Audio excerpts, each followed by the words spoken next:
it might help if I turn on my microphone. Thank you. So again, it's hard. So again, sorry.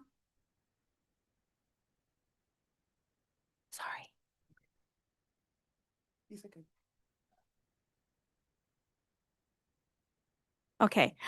So again, public comment is allowed during specific agenda items that are scheduled for possible and anticipated board action during those items. This includes a profile of a graduate, OE 14, instructional program policy review and language revision, pro-con statement, committee appointments, and the monitoring report for OE 11. So please wait to be recognized by the board president. At this time, the people I have signed up are for specific items, so not general public comment. Is there anyone here for general public comment? No, that's actually. Okay. Hearing none, I will not go through the spiel for general public comment. And we will move on to the approval of the consent agenda. I move the consent agenda be approved as presented. Second. All those in favor, say aye. Aye. Any nays? The ayes have it, and the consent agenda passes.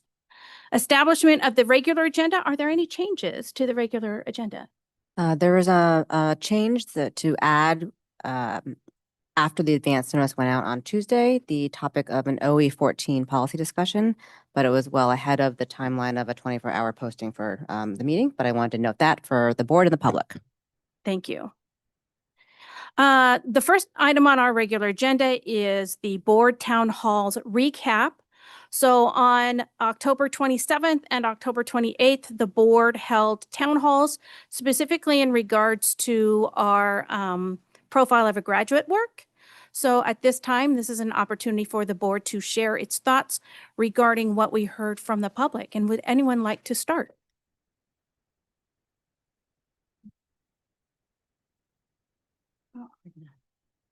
Director Mullings. So as you said, we did town halls on back-to-back nights, one in the South End at Maywood.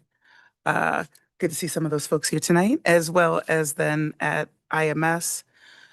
What I thought was great about this town hall, and I think a format we need to continue, is kind of coming in with a more structured discussion. And this one was specifically around the profile of the graduate. There was, however, time at the end of each of those sessions to have open discussion for any of the other topics folks had brought. So felt good that we could do both in that session. I think both were pretty well attended, which was good to see. I think that we're building up a little bit momentum of having people come out and join the conversation, as well as have that opportunity to have a back and forth, more of a back and forth conversation, or to hear about what we actually think, what our experiences, what our questions are, which is nice. I know we have a longer discussion on the specific topic of the profile of graduate, but I think it was a good time spent to talk about, looking forward, how can we be shaping the time we have with our students, starting in pre-K all the way up through high school, and use that to shape absolutely their academic growth and their experiences. But what are the additional skills we want all of our students to leave with that will be durable, that will help them traverse the changes, in our next revolution, if you will, of the ways of working. And so I think the public who joined us was really happy to have that conversation and happy to think about more of the whole student in the time that we had. So very good use of time, and glad that we could have both conversations. Great, thank you. I would Director agree. Gallinger. I think that we also heard at both sessions some themes that were common about youth mental health and a more comprehensive cell phone policy for the district. And then there were individual concerns brought by a staff who attended. And I think one of them that I think we should get more information from, and obviously we're talking about budget tonight, would be a question about how budget allocations are done and what the impacts are for how do we mitigate when we're in an era of decreasing budgets and while still holding true to like what is it we absolutely are impassioned about for kids, that the must-haves versus like the, hey, here is the part. And I think for me, I took away is not that there's a question of decision, but how do we make sure we communicate the like what it is we're doing, and like that we're still open to hearing feedback. So I appreciated that we had a good mix of parents and community members and staff, both of them. And as someone who lives up in Sammamish, I would advocate for us to schedule one for Sammamish too. Right.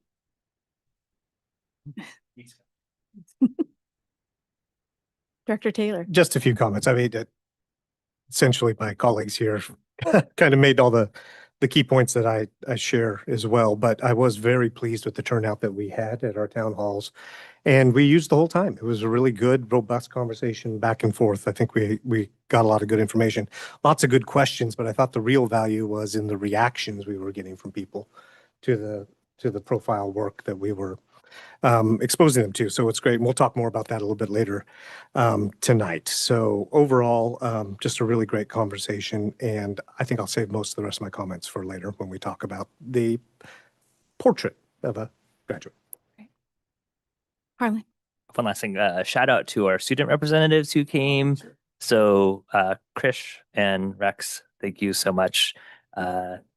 We appreciate it, and I think that the audience who was there also appreciated, and hearing from students and your perspective is really valued. I hope you saw and felt that while you're there.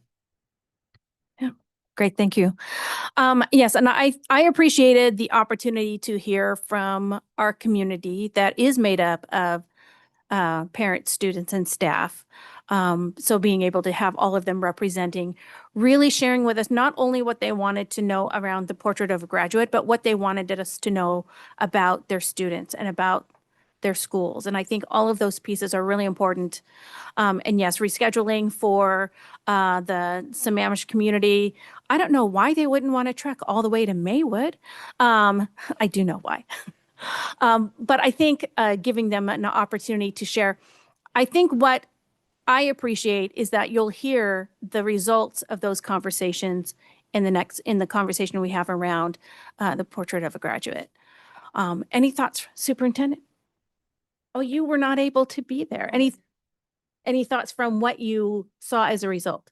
I'm so glad that there was high attendance, and I think that's an important part of engaging with the community. And I appreciate the board for making the time. And as a reminder that there was other things happening in the world locally that did lead to the rescheduling of the Sammamish area Skyline Feeder Pattern Town Hall. So thank you.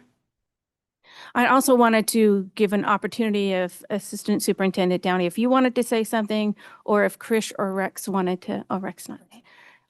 If you wanted to share anything, you're welcome to about the town halls.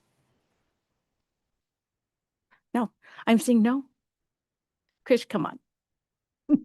You were a superstar when you got there. Thank you. Thank you. I think my biggest takeaway is that at least within our district, we all have the same passion for making sure that, at the end of the day, what students learn can help them in the real world and the world beyond. And I think a lot of conversation at the town halls went hand in hand with what's on the profile of the graduate. So I'm really excited to see it be implemented and see the next steps. But I think it's a really good conversation. There were a lot of other conversations outside the profile of the graduate as well. Great. Thank you. Okay, any other thoughts, or we'll move on? So the next item on there is board member comments. So I did take a little, privilege of being the president and added this to the agenda item, and I'm gonna start bawling like a baby. But tonight marks my last full school board meeting after 16 years. And so I do have some items that I thought I would reflect on. First of all, I thought my last meeting was going to be November 30th. I thought it said that on our website, that's when I was no longer a school board member. But apparently this board's going to keep me busy all the way up until the 11th of December, which I love. I love that I still get to be involved in many of those conversations. But I'm thinking about where the district was and where they are today, and how vastly different our community looks after 16 years.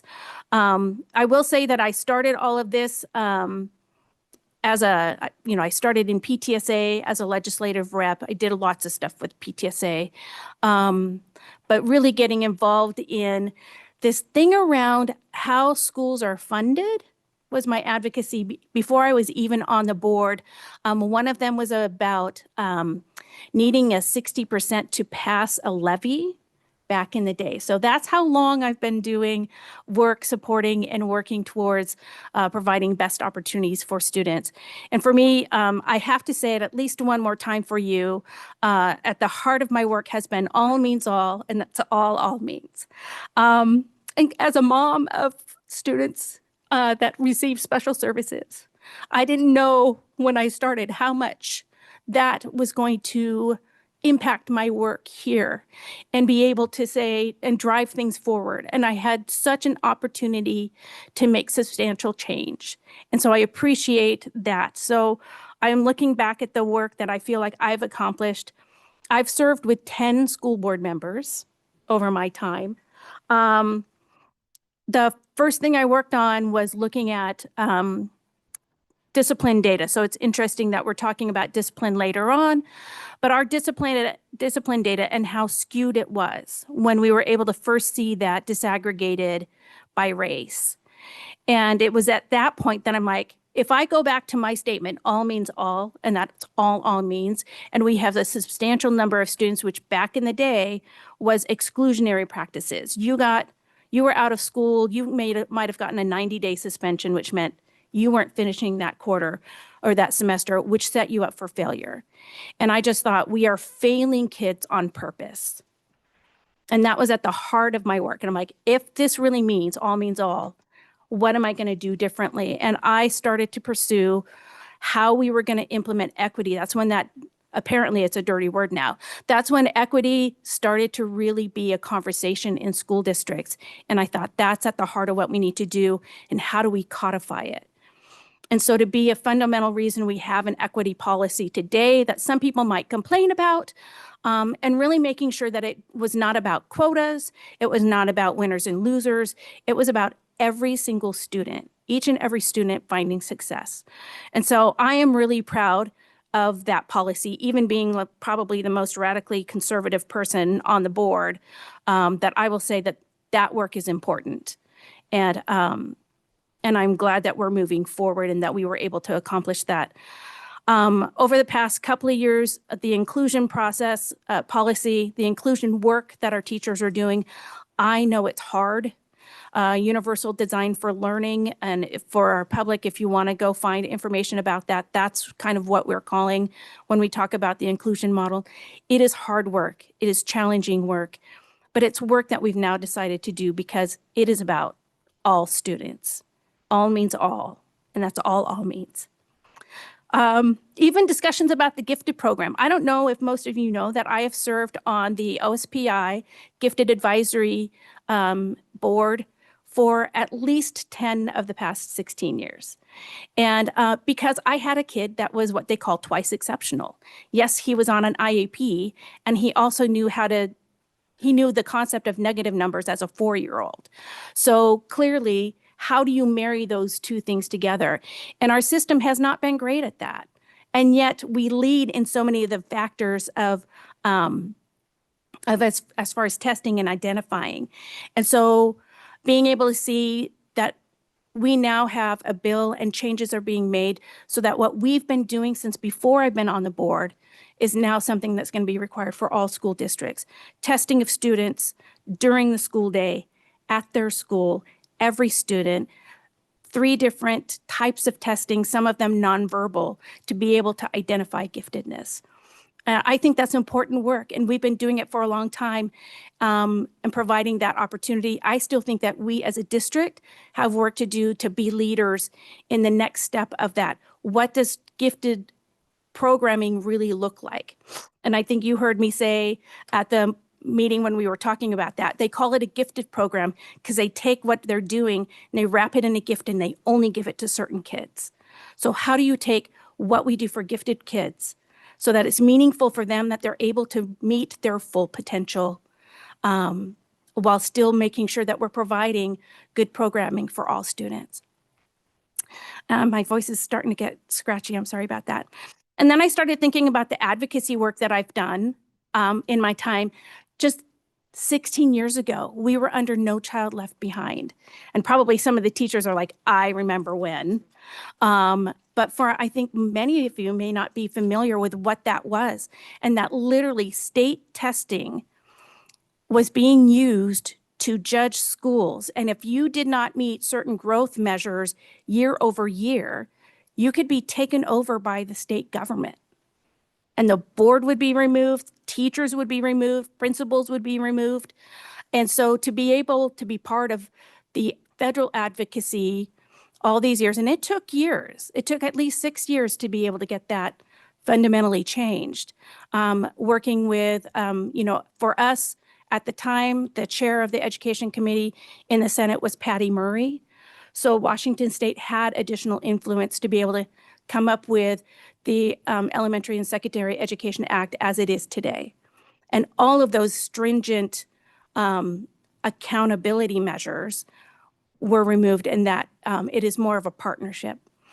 I also think I was here before the McCleary decision. In fact, was very much a part of my key advocacy was how we were going to fund schools post McCleary.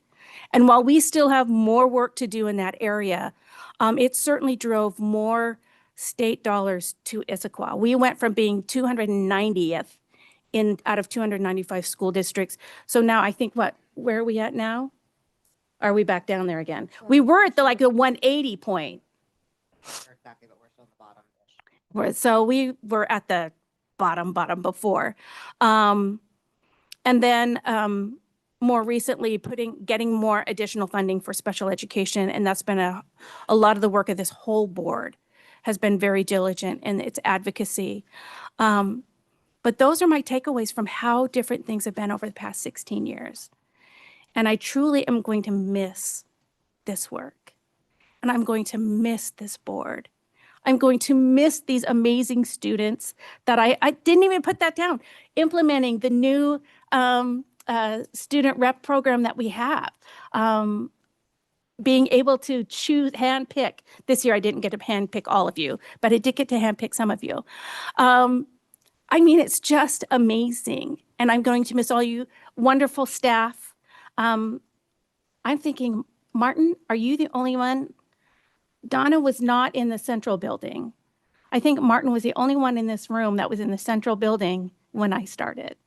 So, but we really appreciate all the work of the staff, the teachers, really do appreciate all that. And I'm going to cry about this one too. I just want to take a special time to give a heartfelt condolence to Gary's family. He was an amazing teacher. I remember going into his classroom the first time and it was so quiet. And I think that was for me, one of my kids, the thing about my kids is that there was visible noise and there was not visible noise in his classroom. And I'm like, Gary, this is such a peaceful room to be in where kids can focus on learning. But he was also a great IEA president. And he negotiated a really good opportunity for our teachers. And he will be greatly missed. And so I want to offer condolence to his family.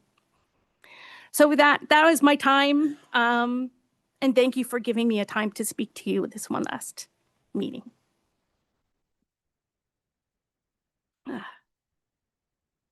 Okay. So the next item on the agenda, real easy, works in. I don't think that's what we're doing. Oh. We're gonna take a second and let us say a couple words.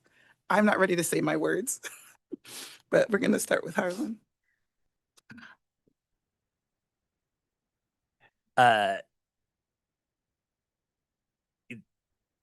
There's so much to reflect on. There's so much growth the district has taken.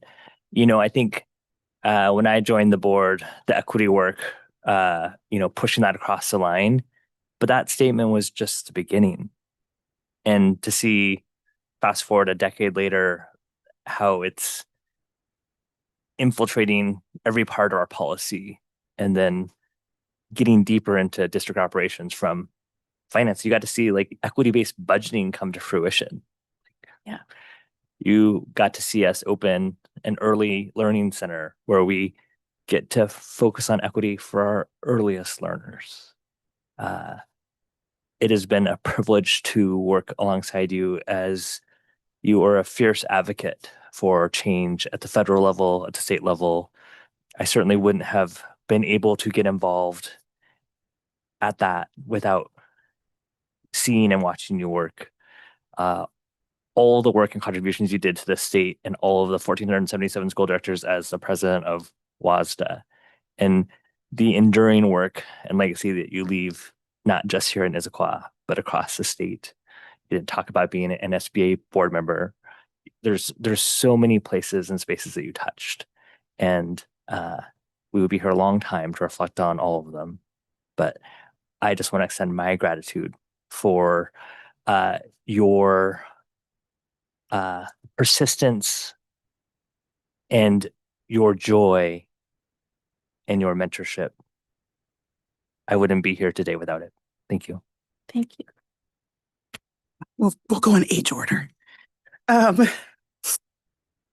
So I came to this work 6 years ago, in some sort of odd predestined manner.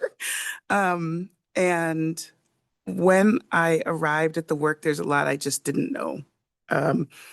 I didn't even know that after I was appointed, I had to run for election, which is what Marnie chose to tell me at our first coffee meeting. And I was like, oh, okay, I guess that's what I have to do. And so for 6 years now, I have had the absolute honor of serving with you, of learning from you.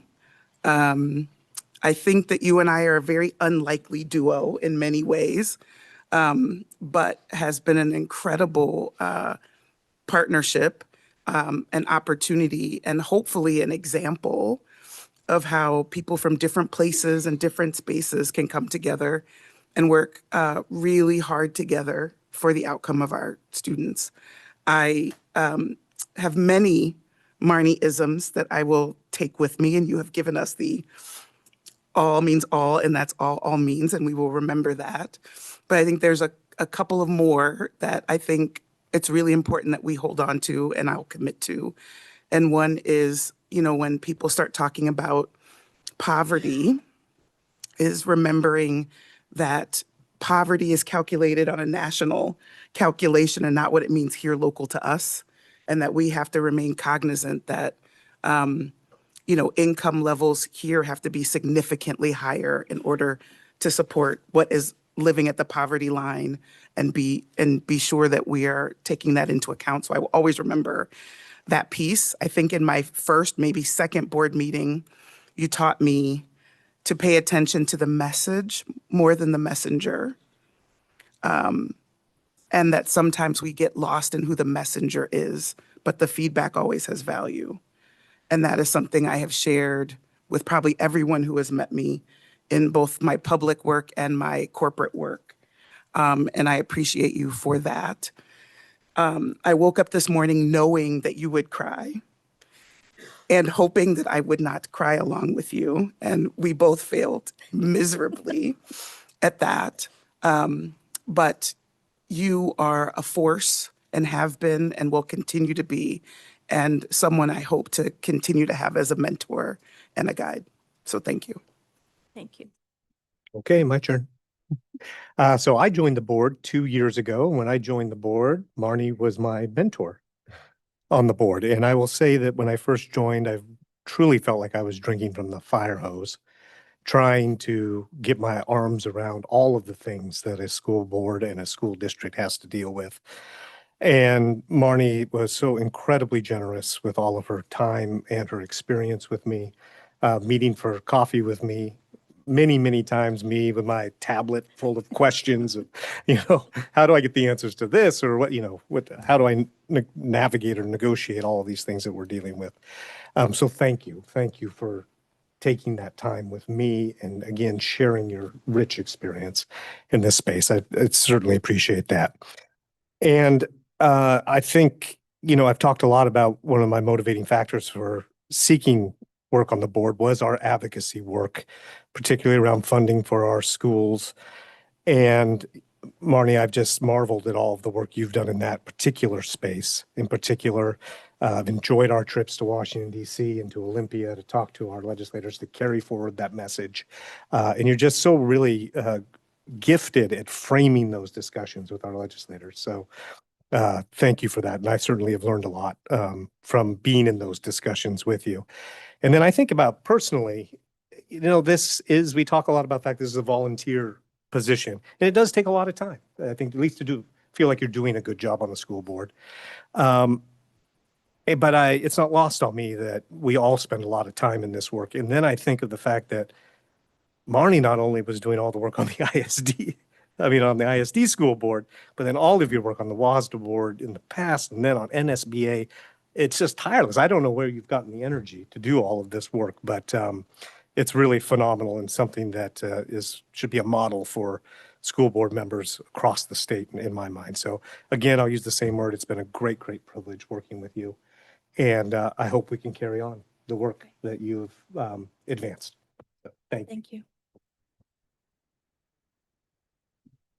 So I will say that over the 16 years that you've been a school board member, you've always been part of a team that has won the WASDA, which is the Washington State School Directors Association Board of Distinction, and you were also part of a team that won Board of the Year. Twice, yes, exactly. So I think that is just real testament to, I think, the legacy that you have had and that you will continue to hold on to as you transition shortly. For me, it's been an honor to be able to work alongside you this past year in particular, as you've been as president. And the human connection and the relationship aspect of the work is really important, and you have brought that to light in so many ways. And as Director Gallagher said, really centering on joy and how we are really making sure that the key moments of where we have opportunities to celebrate and affirm our work and each other has been prominent in my mind about working with you. And from day one, I think you were always clear about that with me as well when I started and when I was even interviewing. So much appreciated. You have had a steadying presence through high growth, high enrollment, high building of buildings and rebuildings, through the challenges of COVID and through this next era of market forces that are creating pressures for all school districts, but also government agencies. And so I thank you for that. And I would just say on a lighter note, you have got a great singing voice that we get to see shine through in key moments when we're, at various events, and it makes sort of the work, you know what I mean, also have the sort of joy side of it. And I've appreciated that. And through all of your, relationship-driven focus, in addition to the priorities and outcomes for kids and good governance, the network that you have built that I've been able to witness through WASDA and NSBA has been incredible. And so your impact is not just on students, but also the vast, vast network of people who hold your ideals and values to do what's right for kids and to be a good governance model is really powerful. So thank you. Thank you. Okay. Thank you all. I was thinking one thing I forgot is how many buildings have been built or remodeled since I've been here, including the fantastic Gibson Eck, which is a true vision of the board, and amazing to see that come to fruition and have my daughter graduate from there. So I thought about all the schools that I've opened, one school that I permanently closed, and I was involved in the closing of all schools for a period of time. So a lot of memories over the years. Some of them I can't wait to forget, but most of them I've really cherished. So thank you. And now we'll move on to works in progress. It's a very hard act to follow, but I will try here. So we do have, as part of our works in progress, the December and November upcoming events that feature education, cultural, and religious recognitions and celebrations. And so I just always want to put this up to show the community what's happening. And also just, we have quite a busy month coming up. So we did combine November and December because there's a lot of heritage, and cultural and religious celebrations in the month of December. So, and immediately coming up is a Thanksgiving break. So we all know that that's happening very shortly. I'd like to also say congratulations to the Issaquah High School girls cross country team who took first in Washington State in the 4A championship in Eastern Washington over the weekend. And I'd like to wish all of our student athletes that are heading into state championships and competitions the best of luck over the next few weeks and hope for more good news as they shine in the coming competitions. I've myself had some wonderful school visits to see a couple of our middle schools. I saw the micro school work at Pine Lake Middle School, orchestra at Pacific Cascade Middle School, and a lot of preparations for family conferences at the elementary schools. I myself had my family conference this week, and it was really great. The work that our teachers do to help our young people is incredible, and that was a reminder every single moment that I was with our fabulous teacher. And those conferences did conclude for elementary families and their students today. And actually, students participated in lots of different ways to prepare for these conferences, which was amazing to see how they started to preview their work with their families, but also to prepare with their teachers, what they wanted to highlight and what their agenda topics were. So these are precious moments to be able to think about our students, and that moment with a family and a teacher is so powerful. So incredible. Middle school students are coming up on the trimester close very soon, and high school students, Q1 has wrapped up, and again, that's a key moment for reflection, for progress for our high school students across the board. I'd like to also highlight a few events that are coming up next week in particular. So a key series of events is starting next week on Tuesday, November 18th. It's our finance information sessions where Chief of Finance and Operations Martin Turney, Executive Director of Finance Mariah Banasic, and other members of our team will share facts about our district budget, how levy dollars help cover the gap between the funding we receive and the true cost of educating and supporting our students. We did one last year, but this year we are hosting 3 to continue to provide current information to the community about our finances. So this virtual session will be from 6:30 to 7:30 on Tuesday. It will be hosted on Zoom, and participants will need to register. It will be recorded and will be posted after all sessions are completed. There's a South End session on Wednesday, December 3rd, and there's one in the Plateau on Wednesday, December 10th, both 6:30 to 7:30, and in the libraries at both Liberty High School and Pine Lake Middle School. Also on November 17th, our family partnership team is hosting a virtual post-high school planning information night for families of students in grades 9 through 12. That will be from 6:30 to 8:30. This event is designed to help families plan for college, university, or technical school and learn how to pay for it. So this is an opportunity that I think is important to highlight for the community. The presenters will cover things like what financial aid is and how it works, the difference between grants, loans, and scholarships, how to complete the FAFSA, which is a free application for federal student aid, and the WASFA, which is the Washington application for state financial aid, when and how the financial aid process begins and kicks off. And these sessions will be offered in various languages, specifically English, Spanish, and Chinese. And so sessions in other languages will be scheduled at a later date. And then finally, I did mention this in Board President Director Meraldo's comments, that the board was recognized for all of her years. But this is the 17th consecutive year that this school board has been recognized as a board of distinction by WASDA. So huge kudos. I think that's actually also the entire timeline of when this award was given out. So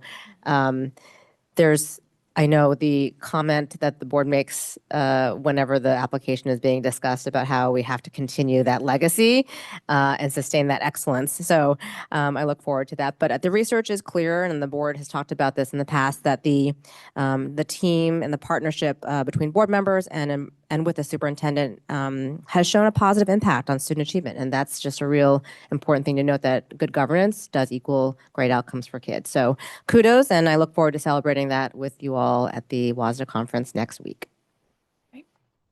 Thank you. The next item on the agenda is profile of a graduate work. So there is a resolution that we are going to focus in on. So I would need a motion. I move the board adopt resolution 1254 in support of the district's profile of a graduate as presented. Second. Okay, so before we have the board discussion, because I don't think there's a presentation by the district, so we will open this up to public comment, although no one has signed up for a profile of a graduate. We will be likely taking action. So is there anyone in the room or on Zoom? Okay, seeing none, we can move into our discussion. So we had a meeting before this. So part of our work study today was to finalize details based on what we heard from the community. And so what was provided out to the public initially is we were able to take a look at that. So the draft profile on there is which version? Is that the most current or? The first version of the town halls. Okay.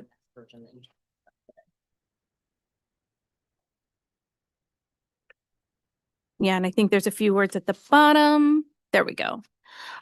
So this is what the board has presented to them today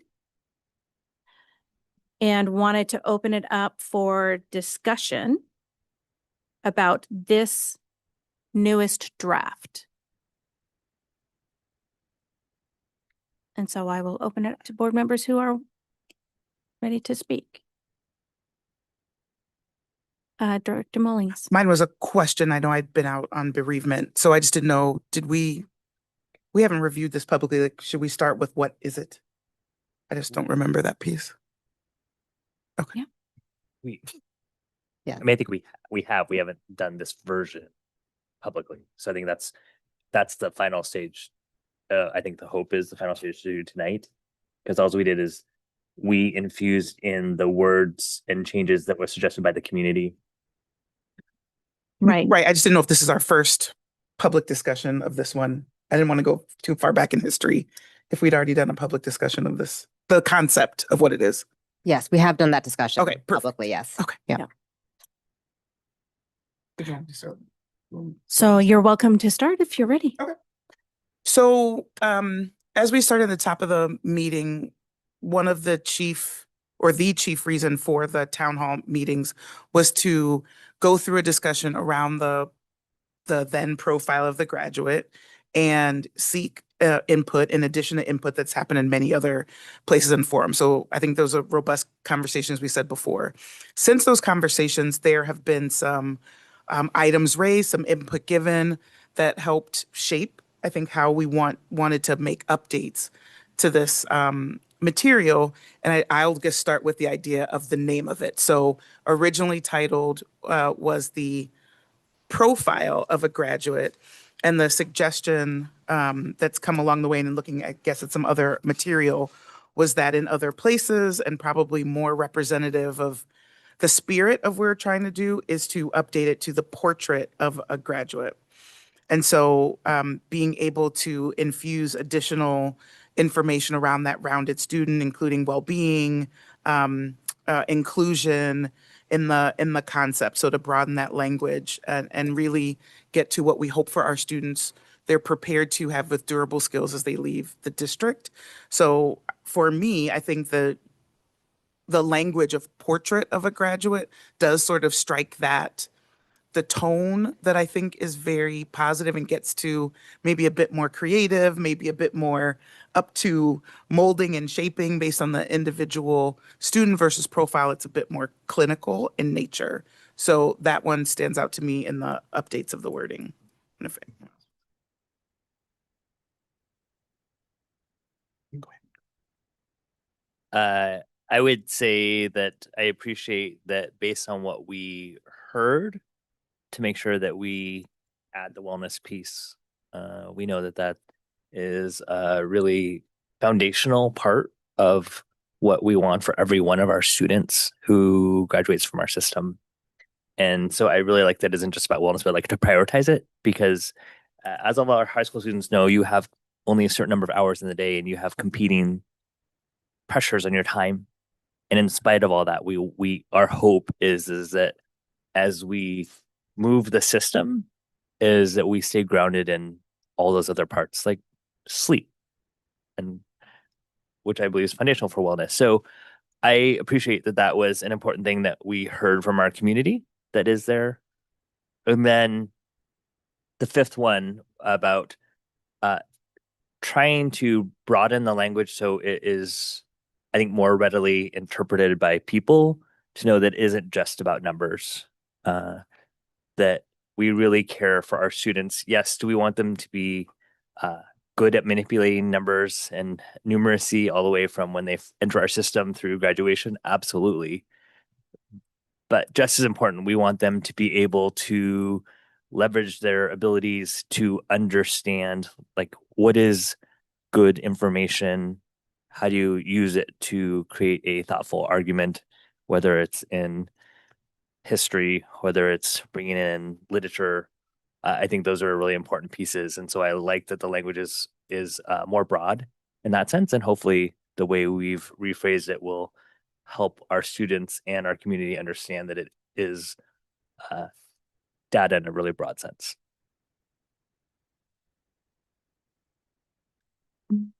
Sure. Dr. Taylor. I too just want to say I really very much support the change from profile of a graduate to portrait of a graduate, because I think what we're really talking about here is a complete framework, and pardon the pun, but wanting to make sure that we have a complete picture for our students as to the skills that we want them to be imbued with. Because that's really what we're talking about here, is that we want, you know, we're interested in more than just making sure that our students have a static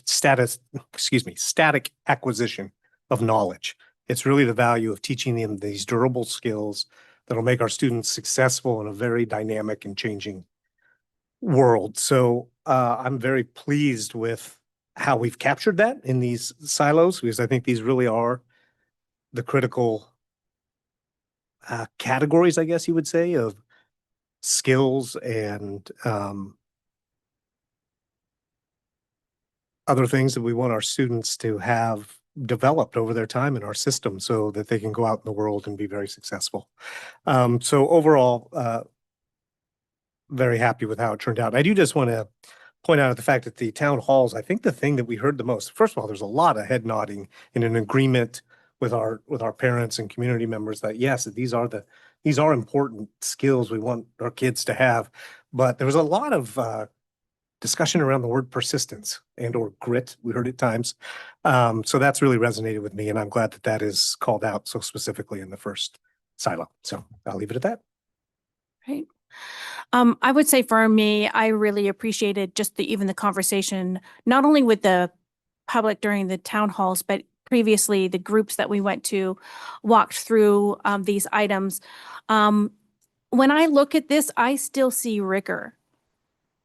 And I think that's really important. So even though we're not talking about academic knowledge, right, specifically, that all of these things still are include rigor in them. It's going to be a rigorous work to get through all of this. I appreciate the board's conversation around interpreting information and data and making that change to that title so that it's more meaningful about what is it. It's not just about analyzing. It's just not data. It's not, clarity around it includes information that is not, that's qualitative as well as quantitative. It's humanities. It's all of those pieces. When you get information, and how do you interpret that? How do you synthesize that? And then how do you apply that? So I think that is really great. I like that the icon has AI in it, but that we talk about emerging technology because things are moving so fast. We don't know what the next thing's going to be. And that our students need to know that. So I do appreciate all of that. The work of staff putting together even a draft for us to move forward, engaging the community. I appreciate every piece of this. And to go to why are we doing this, that Director Mullings was talking about, is this is going to be the foundation to the next cycle of our strategic planning. And so, and I would think that it's also going to be, as the board continues to look at its own policies, the results and the operational expectations, that we weave in, or that you weave in what that's going to be. Because I think now with a new member coming on is a good time to go back and review as we've moved from coherent governance to, from policy governance to coherent governance, to ensure that we're, where possible, enshrining much of this learning. I will say that I would be remiss if I didn't start saying procedurally, we do have an issue that the word profile of a graduate is stated 7 times in the resolution that we have before us. And so I will need an amendment to amend the 7 instances of the word profile to change to portrait. Just for the record, there are 7 of them. The first is in the resolution title. The second is in the 5th whereas. The third is in the 6th whereas. The 4th is in the 7th whereas. The 5th is in the 9th whereas. The 6th is in the 1st therefore. And the 7th is in the 2nd therefore. And I have said it so you can listen to the tape later to know. I'll send that to you, Emily. So I would need to have an amendment to the resolution. I move that we amend the resolution to replace the term profile with the word portrait in each of the 7 locations where it's indicated within the resolution. Second. Okay, any further discussion? I'll just add that we also, to support and complement this process, Assistant Superintendent Dr. Jacqueline Downey and I visited all 29 of our learning sites and held optional staff meetings. Again, that echoed sort of what Director Taylor said about there's a lot of head nodding. And there's a lot of just, this makes sense. And a lot of questions came up around the how and how does this work with the other components of our district. So that is something that happened and that was great. We had over 230 staff members that attended these sessions across the district in that time. And appreciate the attention to the making of revisions from the board to really hear what the community has shared. And it's been really good work that you all did. So thank you for that. And thank you to the team for all of our work to support that as well. And as President Moraldo said, this will help inform our strategic plan updates and refresh, as well as I think help inform how we go about our time with the next high school planning and design. And truly, this is meant to be a complement to affirm what we already do and to make it very easy to understand for the community about what the promises that we have to the community for what happens after you graduate from the school district. But we have, over the past couple of years, been talking a lot. This is not something that's surprising at the same time. The board has been talking a lot about real world skills. We've looked at data around high growth, high demand careers.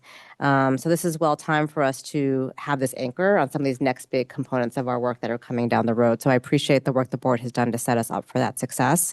I can share that we know that as we think about some of the career pathways and planning for the next high school, I think there's an important element here that ties very deeply to career-connected experiences that include internships and work experiences, just bringing back some of the many years of work that the board has done and what we have done to shape those conversations. And that specifically, we are looking to increasing the level of credentialing and certifications that lead to earned readiness. And many of the top pathways and clusters still remain the same in terms of interest, both from the community and from our parents and our families and our students when asked about what their top career clusters are and what learning experiences are most of interest. It includes health sciences, technology, design, robotics, and engineering. So as we move forward to this next phase of work, beyond this sets a really strong baseline for us to continue to lift that up and to go forward with the future of how educational programming is shaped, but specifically with an eye towards the next high school. So really want to build upon what we already have and offer new opportunities. So thank you. And Nilla, I saw your hand up. Yeah, I just wanted to say how I like the change from profile to portrait. Feels like the student can have a little bit more ownership over it at the end. So they can, before profile kind of seemed like something and a little bit of an expectation, but then profile kind of feels like you can grow into it, which I like. Yeah. Any other comments from our students? Okay, so we have an amendment that we need to address first. So the amendment is to change from profile to a portrait throughout the resolution. All those in favor say aye. Aye. Any opposed? The ayes have it. So any final discussion on the motion as amended? Yes, Director Morley. I do have a tangential comment, which is that we'll need to note for this seismic transition that someone has to take on the procedural knowledge amongst this board as you will be departing with that. Thank you. You know, I think we have a lawyer on the board that would probably be really good at those type of Robert's Rules of Order. I think you've got some learning to do. I'll just note he said, I think that's you to me under his breath. But, you know, just a note. Great. So any other discussion? Students want to make sure you have one last time. Do they have an advisory vote ready? I know we were winging this today, this week. Okay. You know, you could do it with a hand raise. So I could get an advisory vote from the student reps. If you are in favor, raise your hand. Student reps. I see that is a unanimous. So that is the final information to the board, is that we have a unanimous advisory vote from our students. So with the motion on the floor, all those in favor say aye. Aye. Any opposed? The ayes have it, and you now have your portrait of a graduate. Thank you. The next item on the agenda, if I can bring up my agenda, is OE 14, Instructional Program Policy and Review. The board will be taking action on this one. We have for a second read and action, you will have a hard copy of it. So I do need a motion. I move the board approve the language revision to Operational Expectation 14 Instructional Program with the following updates. Do I need to read them now? No. Well, then we can always vote down a motion, but we We start can- the discussion with a motion. See what I mean? Someone has to take on the. Yeah. Can I have a second, maybe? Do you think? Or you could let it die without a second. Okay. Okay, so the motion dies without a second, but we're still going to talk about it. And to begin the conversation, I will hear from the public because we did tell them that they had to wait till this item. So first I have Molly Peterson.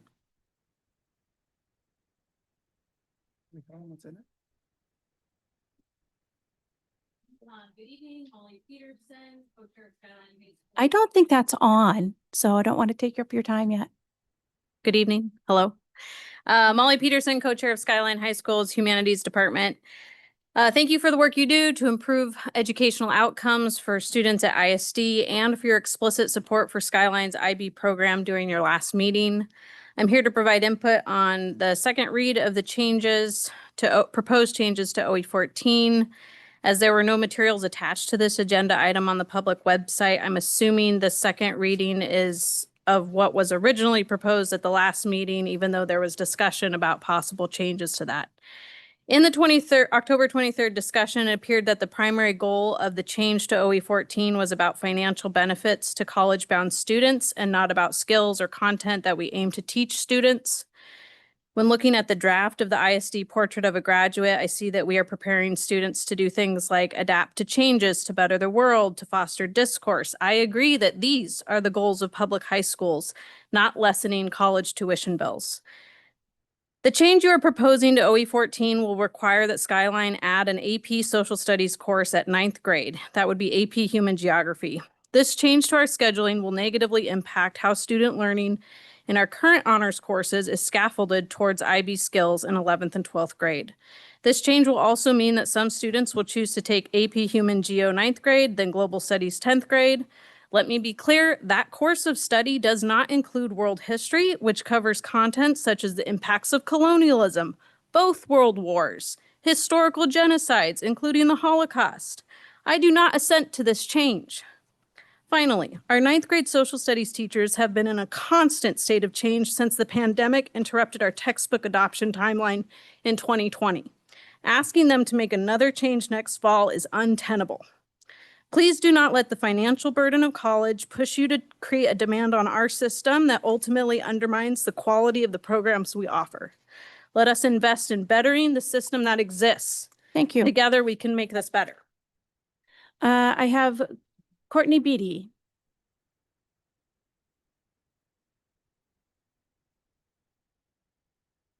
Hi, I'm Courtney Beatty. I teach English and history at Skyline. I've been there for 23 years. I'm also a parent of a junior at Skyline, and I have a seventh grader at Pine Lake. I'm just going to piggyback a little bit off of Molly's. And I'm also going to connect back to the idea of what we just spoke about with Portrait of Graduate.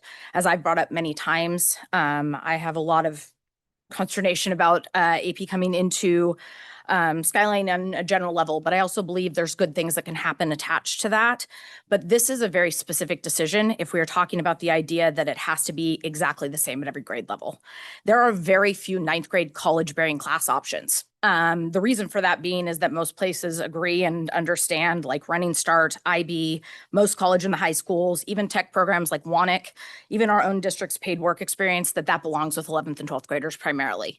Some students are advanced in certain subjects and are ready for that, but most ninth graders are not.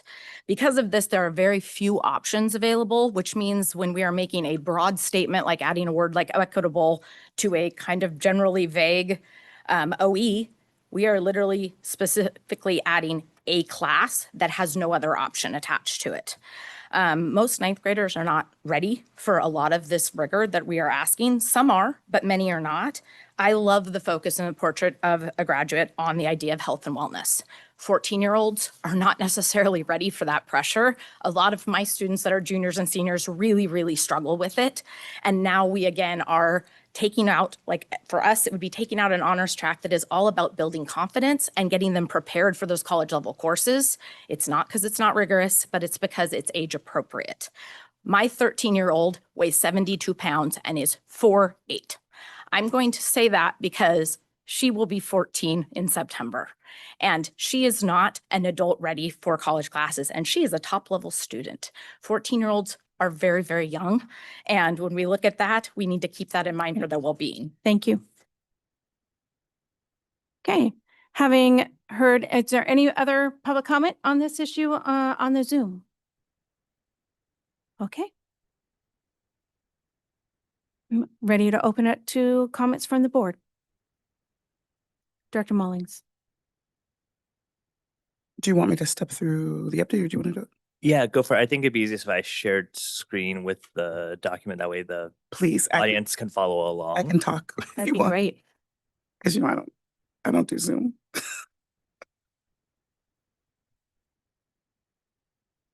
So, and Director Mullings and Director Gallinger worked together on amending the language after our last board meeting and discussion.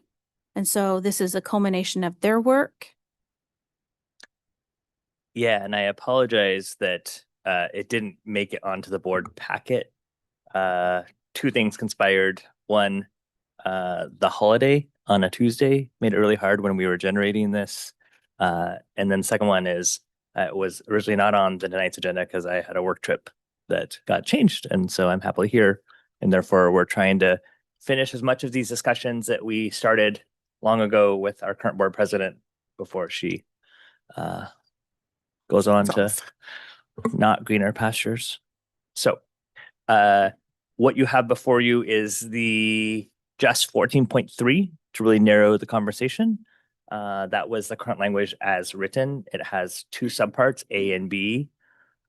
What I took away from the language and listening to the meeting last month that I wasn't a part of was the desire to bring some clarity into it. And with that, I hand it off to Director Mullings. And then we can talk about my thoughts and other people's thoughts on it after she goes. Yeah. Thank you. And so we have been a little bit of two ships passing on this one. So this will be a good conversation. So in the first read, the proposal was to add a single word, I believe, to point B, which was equitable. And in reading through it for me, it felt like in B, we were trying to do a few too many things at one time. And so what I took away was trying to one, listen to the conversation we were having, but then make some separation that at least for me made sense as we talk through it. So one of, I think, the simple questions or the basic questions that was asked in that conversation, I think it was from one of our student reps, was about, we're having all this conversation about APIB. What about CTE? And so I think in going back and looking at it, point A is really where we're trying to get to in this 14, which is ensuring instructional program offers opportunities. Again, opportunities don't mean everyone has to take them for students to develop talents and interests in more specialized areas. So A is really, from my perspective, is where we're talking about the CTE opportunity, right? With the time we have with our students, how do we use that time? My perspective is we have a bit of a try and see, and then students will work that out after they're done with us. I think that is a model that many school districts and certainly high schools around the country have been a lot more aggressive in ensuring that students are leaving with real experience, with real certification. And I think if we do not see how we can use the time we have our students to prepare them for whatever their path is in a more concrete way, then I think it's a lost opportunity. So I think A is really where we get to the CTE path, and are we allowing career certification and credentialing that can help students to be earning ready, is my term, when they leave here, whether they're going to the military, whether they're helping support themselves through college, or they're going on to some other career and not college. I think for me, A gets there. B, what at least I'm proposing here, is that B should really be about the fact that whether we intended or not, whether we folks believe in it or not, we do have opportunities that are unequally provided across our ecosystem that are giving value to some students and not all students. And we are leaving some of our students without the ability to access that value that serves them post-high school. For me, that is what B is about, and that is about courses providing opportunity for students to accelerate learning. Again, not all students need to accelerate, but when they can, that leads to an equitable distribution of college earning opportunities, and that can happen earlier. Again, I will say, as I always do, I took college courses in 8th grade and 7th grade. There are many of our students who are ready for that level of rigor, who crave it, and who are seeking it otherwise, and we see that in our data. And so I think to not acknowledge that we have students absolutely today on top of their regular workload seeking these opportunities is short-sighted. Then I've added C, which is to divide out how we deal with the fact that we have unique learning opportunities and that there's some base level of opportunities that we would hope to provide at each of our high schools. So C is schools will facilitate access to all students to unique opportunities and course offerings at each high school. We have mastery-based programming at Gibson Eck. We have IB. We have ROTC only at Liberty as an example. Like, we're giving students unique offerings. But I think for me, the spirit of what we're trying to do is say there's some that are non-negotiable. And for those two are listed are college and the high school and advanced placement. And what I was struggling with last conversation was, well, why don't we mention Running Start? And I think where I landed, and then speaking with Director Gallinger, is because we don't offer Running Start. Kids can go take advantage of it. So it's really about what do we offer and commit to offering within our school. So that is the offering. There's some alternative language, but I'll tell you it's the same spirit. In C, which is at minimum, all comprehensive high schools will offer advanced placement college and the high school courses for all core subject areas while maintaining access to unique opportunities and course offerings at each high school. So that is the mental walkthrough. And for me, that keeps it a lot cleaner to divide B into making sure our students, if they choose those opportunities, that they have them and access to college credit earning, and C being that we want to preserve the unique offerings in our schools, but also ensure there's a base level that we can expect across each building. I will pause for discussion.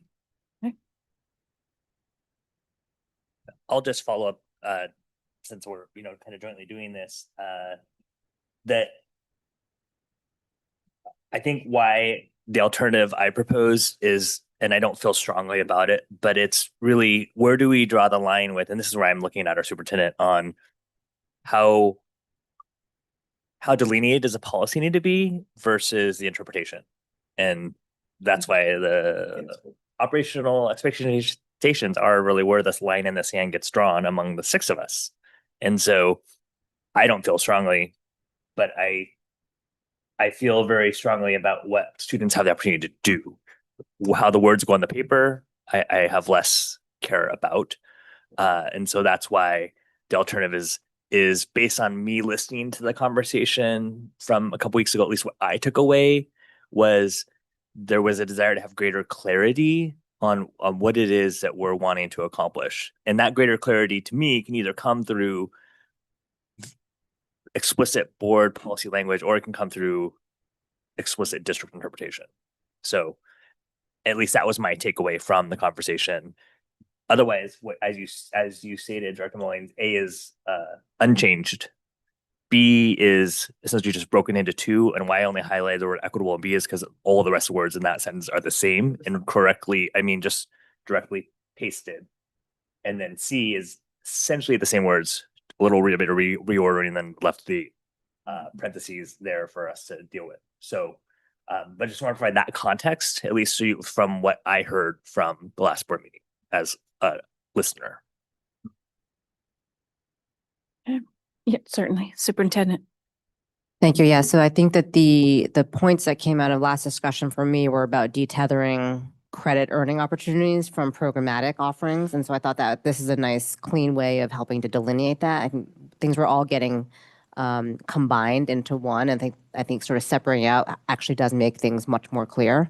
And as to the question that I had brought forward at the last meeting around evidence, to me, that's one, to see clarity as we were navigating a bit of things all put together in one sort of combined long sentence at the time and trying to make it longer actually, is actually solved by the separation and detethering. So there is the interpretation opportunity to then go forward from here. And as we move forward with this as a proposed change, we can work together on sort of what that next interpretation level would look like. But this does make it more clear by detethering some of the concepts. Director Taylor. Yeah, I don't have a whole lot to say here other than, I agree that everything here now, I mean, it captures what has been the board's intent now for quite some time. So I don't necessarily need to go through the whether I believe, that these are the things that we should be doing, because like I said, we've been having this conversation. And I do agree that this is a cleaner way to get to that intent. We talk about career readiness in one subsection, then credits, and then offerings in the third. So that does lead to a clearer articulation of our intent. So it makes sense to me.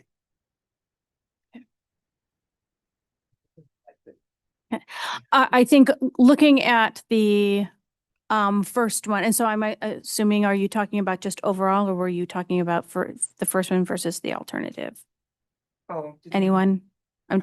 I am wondering, because I've already moved on to that point in my head. I do think that to Director Gallinger's point about how proscriptive do we want to be, I think 14.3C alternative is very prescriptive. And so I think that's why I'm leaning towards the the first Bolded. bolded, thank you, 14.3C. And I think the while also providing would be my preference than just the and. While also providing college and high, I think it is more explicit, whereas with just the and, it may feel like the unique course offerings at each individual high school. And it's kind of like, and college, and it's less specific. And I think that's the specificity that we want while also providing college and high school and advanced placement. I agree with that reading.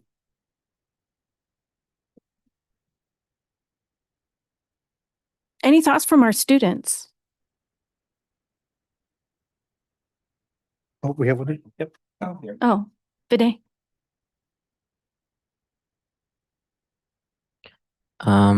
So one thing I kind of wanted to ask, as I know it says like all comprehensive high schools will offer advanced placement at a minimum in all the core subject areas. So I think one question I have is would the district like think about like I think some of the like there's been some discussion about how that would change the way like specifically Skyline, because Skyline is the only one with that's like IB centered. How would the board try to mitigate the effects of completely kind of having to restructure the 9th and 10th grade programs to offer those specific core subject area classes, especially when there's a lot of overlap, and either it would end up having students like do the same thing twice. I know for a lot of history classes and sorry, I'm trying to phrase what I'm saying, and like math classes, and also there's like certain, I know like for humanities courses at Skyline, they teach like the IB method in order to prepare them for IB Ling and Lit. And if that wasn't there, then I feel like if those students were to later take IB Ling and Lit, they would feel less prepared, and that would end up kind of disrupting their success in that program. So I guess if there's any mitigation, what would it be? Director Gallagher. Yeah, so Skyline is a gigantic high school, right? Way smaller high schools than Skyline offer parallel opportunities. And so you can enter from Pine Lake or Beaver Lake and enter, hey, I'm going to pursue the IB pathway, and that will still robustly exist. Our hope would be that you could enter and also say, like, hey, I'm actually going to do an AP curriculum based pathway instead, which allows them to more effectively pick and choose. Because I know you're out from applying to colleges, but in most colleges outside of the state of Washington, unless you do the full IB diploma, the credits you take actually won't count for college credit. And that's a really sad awakening that happens a year from now. And so if you do that and choose, hey, I want to do these courses in AP, then you would get that college credit and you could pick and choose. More importantly, because at Skyline, the way it's built up currently, the bulk of your stress and anxiety happens in just 2 grades, and you don't have any opportunity to try and balance that out over 3 years instead of 2 years, as an example. And so being able to balance out your college credit bearing classes would give you a lot more agency over your schedule and over at what pace and what depth and breadth you want to learn. I think what I would offer is what we know today is that students are doing both. They are on top of their existing schedule, choosing to prepare and take AP courses. So the conundrum you raise actually exists today.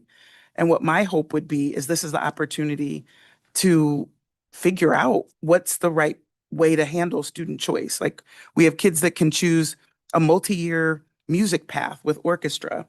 We have kids that choose other, what their math pathway is that spans multiple years.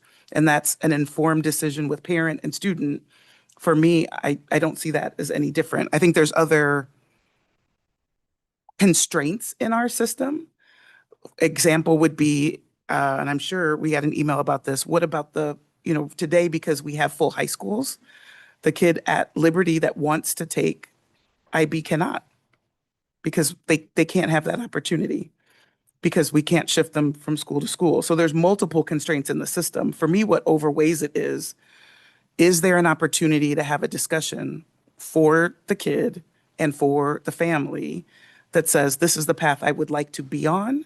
Because today we already have, I think it was 100 students that are choosing on top of their IB education to sit and test for AP. And I think that is equally as concerning to me as the other way around.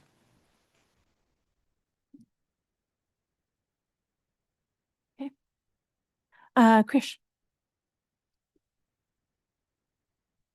Thank you.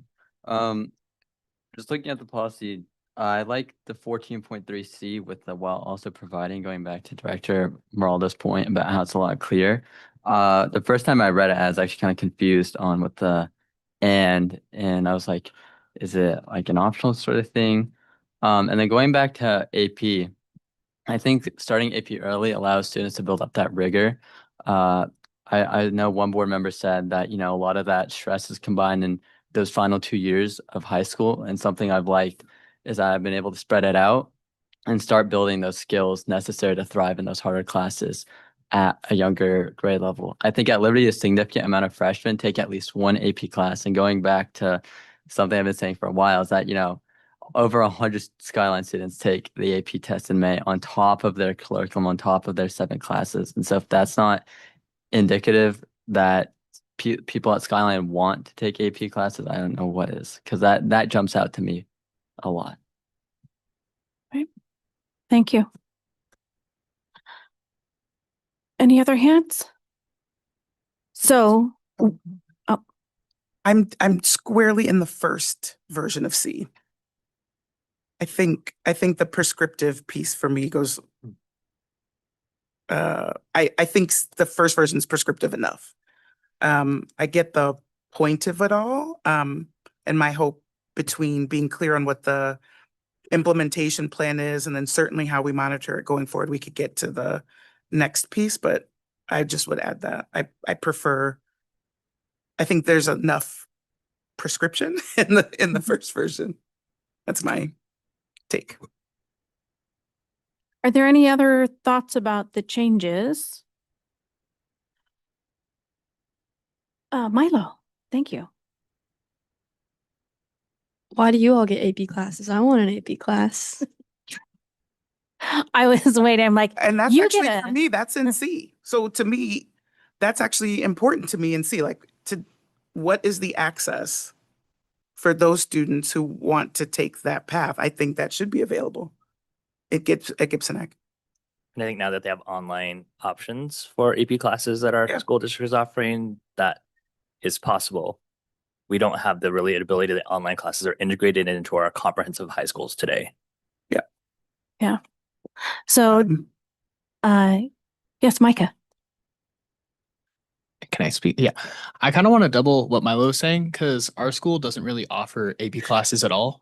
But if we had like AP things in math, even where it could be like online level, because we do all our math on Alex, if there was some sort of way that we could do AP and not have to completely ditch most of our school day and miss everything else, that'd be pretty awesome. Right. Well, I'd say something other than Alex math would probably be a good thing at Gibson Neck as well. If there's anything that I leave you with to my successor, if she could really work on that and focus on that. So I would agree. What are the options and availability for online learning across the board? And maybe that ends up being decisions that students make to be able to also do 3 years or 4 years of music, right? Or the being able to do theater.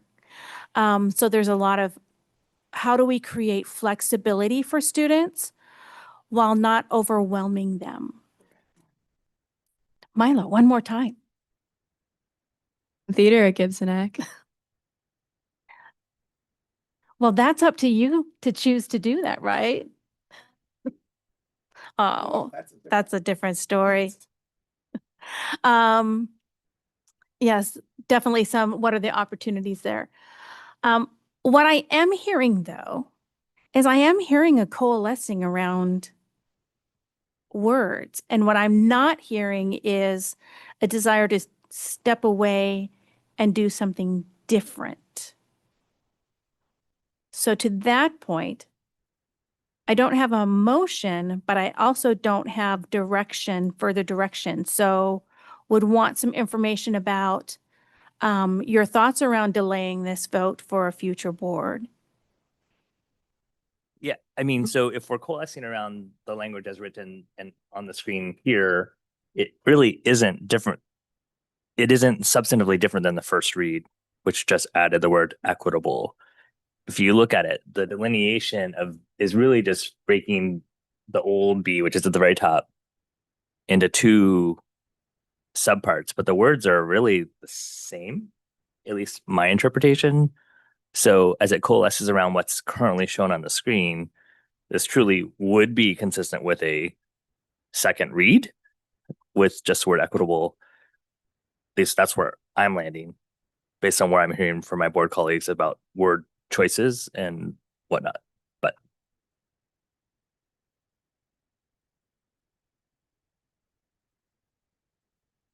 So I saw a hand reaching. I saw a hand reaching for a mic.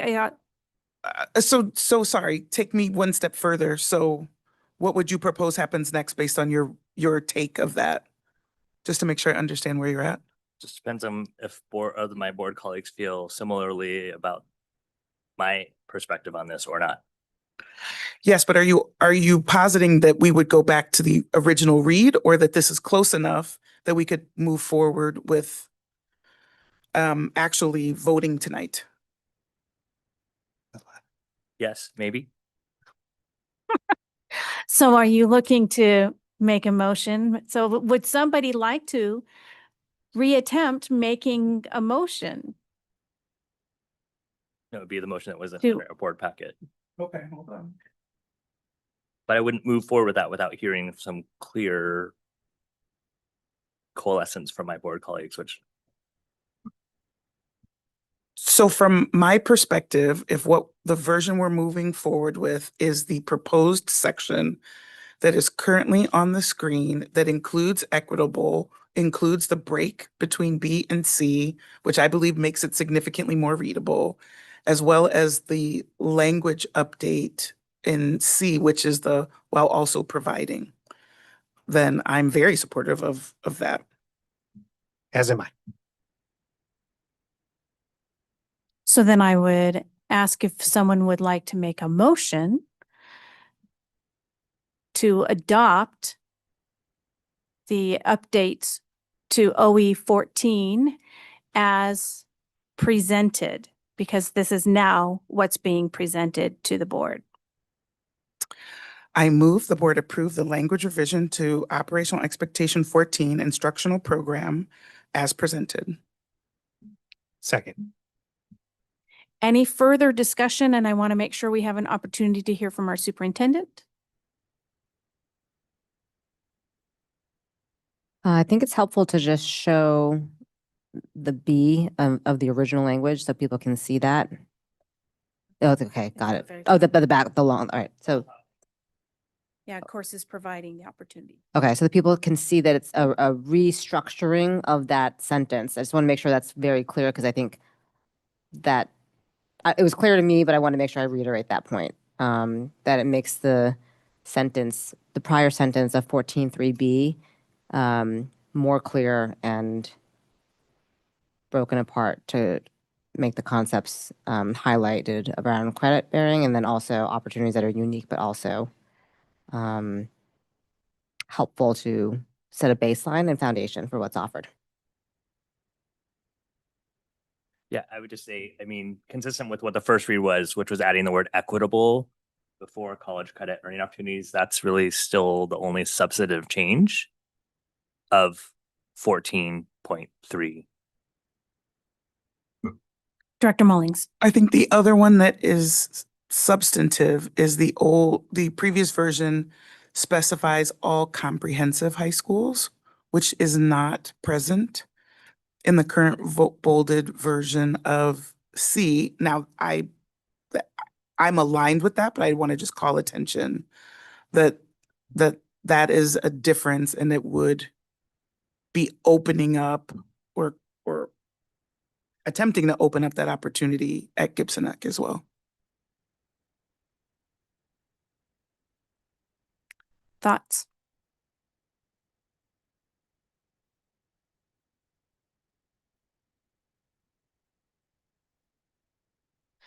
Because you could amend the end to say, while also providing college in the high school and advanced placement at all comprehensive high schools. But that may or may not be what you want to do.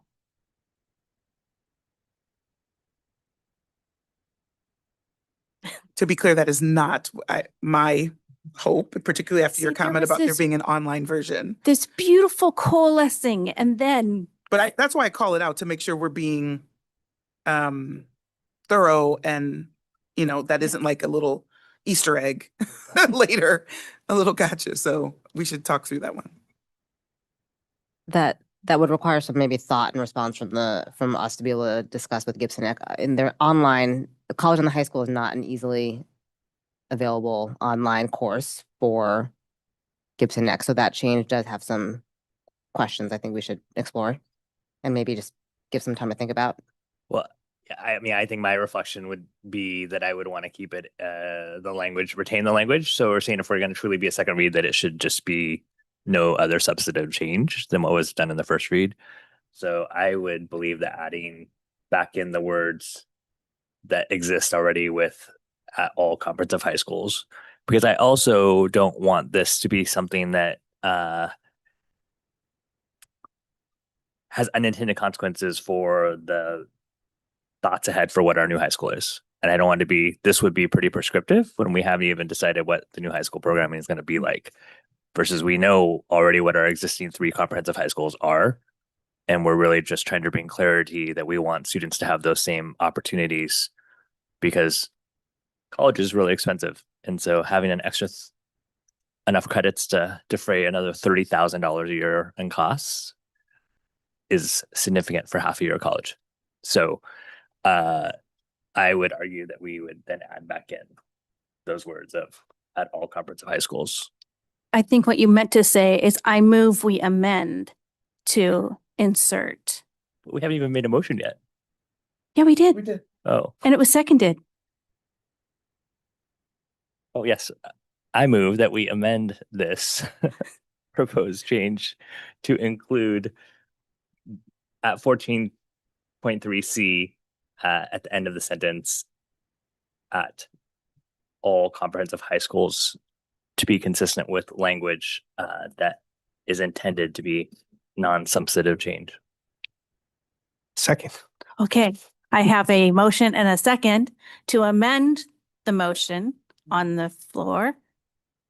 Are there any comments about that? Yes. Yes, Director Mullings. How, with that change, how might I still get the exploration of AP at Gibson Neck? I understand the complexity of college and the high school.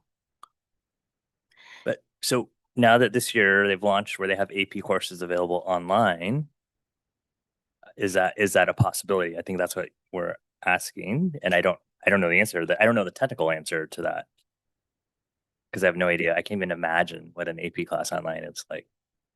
I think we would need some further discussion on that one to make sure that we are exploring all of those potential ripple effects, but also how that might be, workable within the current design, which is fundamentally very different. So I wouldn't want to commit to yes, it's easy, or yes, or no, it's hard. But I'd like to make sure that we have that moment to explore that and really see how that could work out in consultation with our principal. Yes, and I have no expectation on like a rough order of magnitude this evening. It's more of a question of how do I properly have noted that that is the exploration I would like to occur next. I think you've noted that. Okay, wonderful. So that's I have heard it, and I think it's noted on the record here. great. Okay, so I'm okay with that. So with that in mind, I would suggest we do adopt the last amendment so that we are not causing any unintended consequences with our intent. Okay. Seeing no other hands for comment, which I would agree with those, I think. Trying to keep it as close as to the original while adding the new intent that was already previously discussed is great. So all those in favor of the amendment, please signify by saying aye. Aye. Any opposed? The ayes have it. So now we have a fully amended motion on the floor. Is there any further discussion?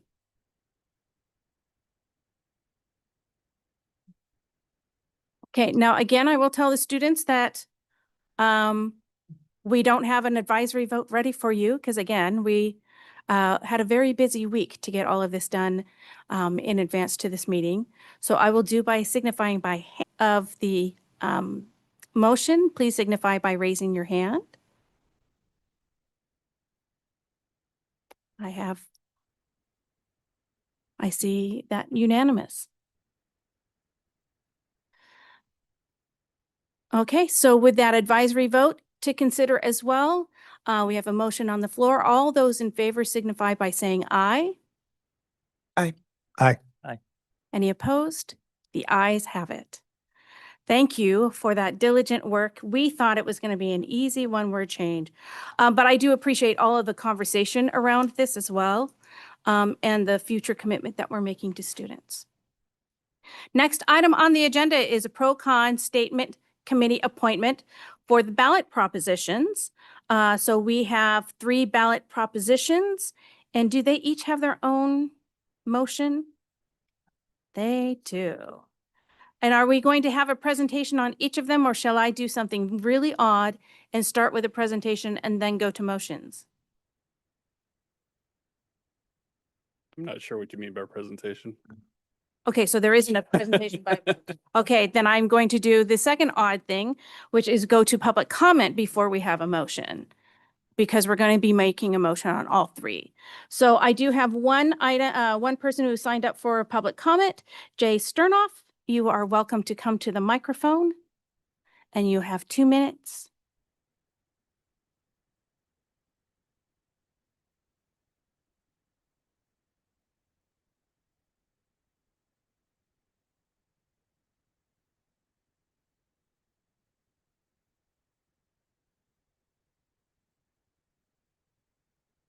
My name is this on? Yes. My name is Jay Sternoff, and I live close by here in Providence Point.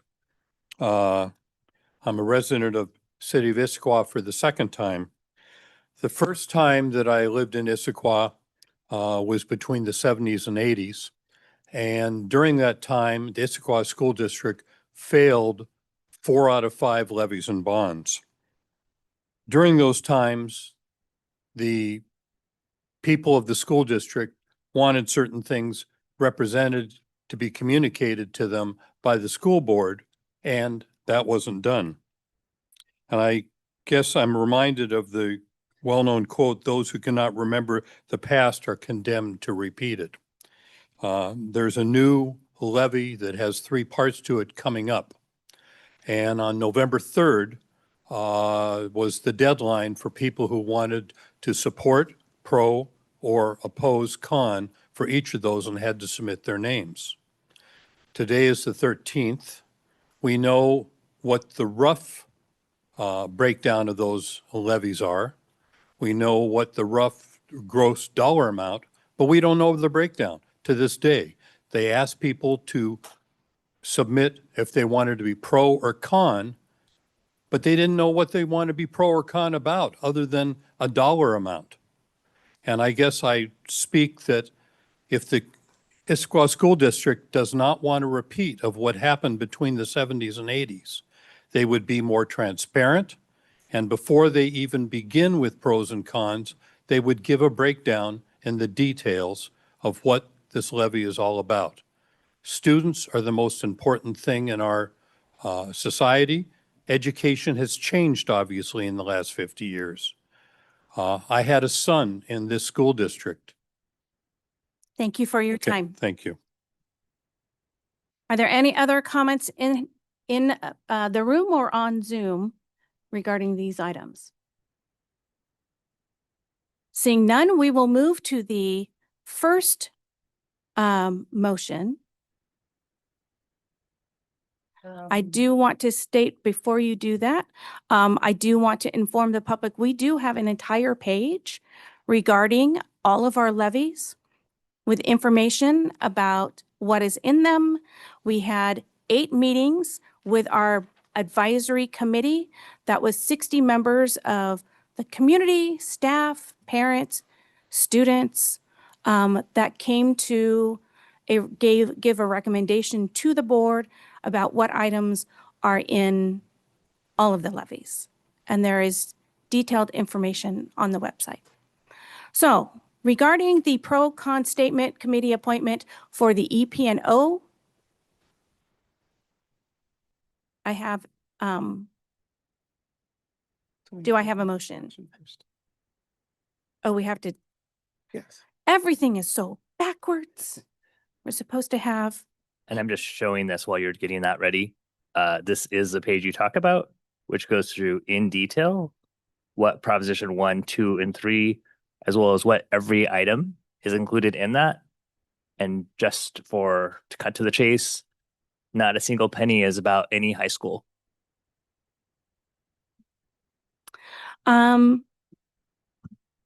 so we are going to do things backwards where we talk about, there are people that have offered up their availability for these statements, and so we need to make a decision. I am assuming that we're going to choose basically the same slate for all 3 would be my assumption. And so with that, because nobody specified, they only wanted to speak to one, so they, There is one oh, applicant who specifies a single item. On the con, Okay. yeah.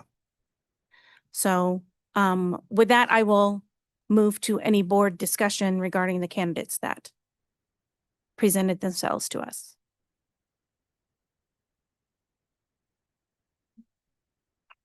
Yeah, so I think that's maybe the first part of the conversation is just where you left off, which is, do we select a single panel for all 3?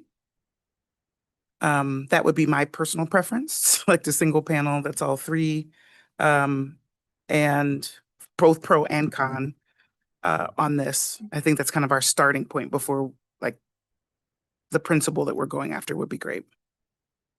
I would concur. Like, I think it should be all 3, just I would too, just for, simplicity and. I would agree that they'll be able to better communicate if they're communicating as a group regarding all 3, rather than one is one set of group of people, one is another group of people.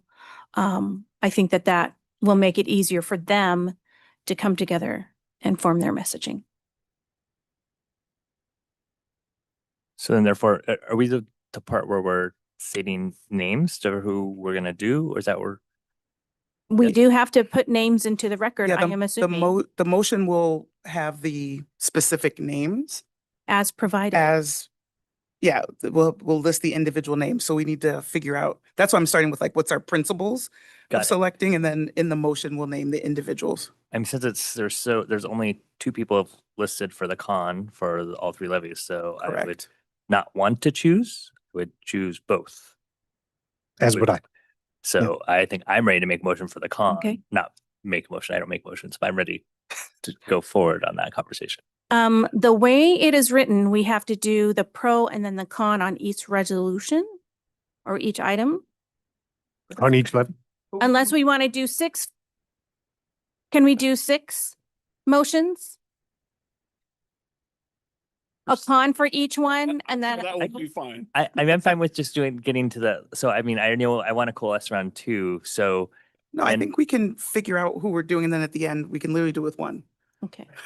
We could do it with one motion. I'll list all 3 resolutions, and then the panels for each one. Okay. I just want to know legally, do we need 3 Oh, yeah, that's a motions good point. Do we need, versus, we must So- have 3 well- separate motions? Correct. At the end, you'll just need to do 3, Okay, 1 for each.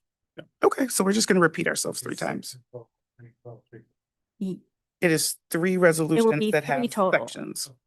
Yeah, each Yeah. will list a pro group and a con group. okay. Okay. No, I got it. Don't worry. That's why I'm asking. So we'll do all 3 resolutions. So on the con, again, while we have 3 applicants, we only have 2 that are providing to do all of them. So it sounds like we coalesced of we'll select the 2 people for the con that applied to do all three levies, correct? Okay, So then I think I would want to keep it at just 2 for the pro if we're only have 2 for the con, but I could be convinced otherwise. What I appreciate about the pro is Multiple the students. opportunity to put a student so that you would have 2 adults as well as a student. yeah, Yeah, we've I got 3 could get student you there. applicants, So 3 at least. How do you know when they're, I see one that's like states that they're a student. How do I know the other 2? I can tell you number 1, number 2, and number 6. Yeah, are all students. I thought I read it in there. in their description, at least on 2 I did. Yeah, there's 3. So number All- 1, number 2, and number 6 are students. Also Mamish. Okay. Mm-hmm. And also Well, Mamish. Then that makes it easier for me. Then I would choose 2 Issaquah Adults. adults and 1 Sammamish student.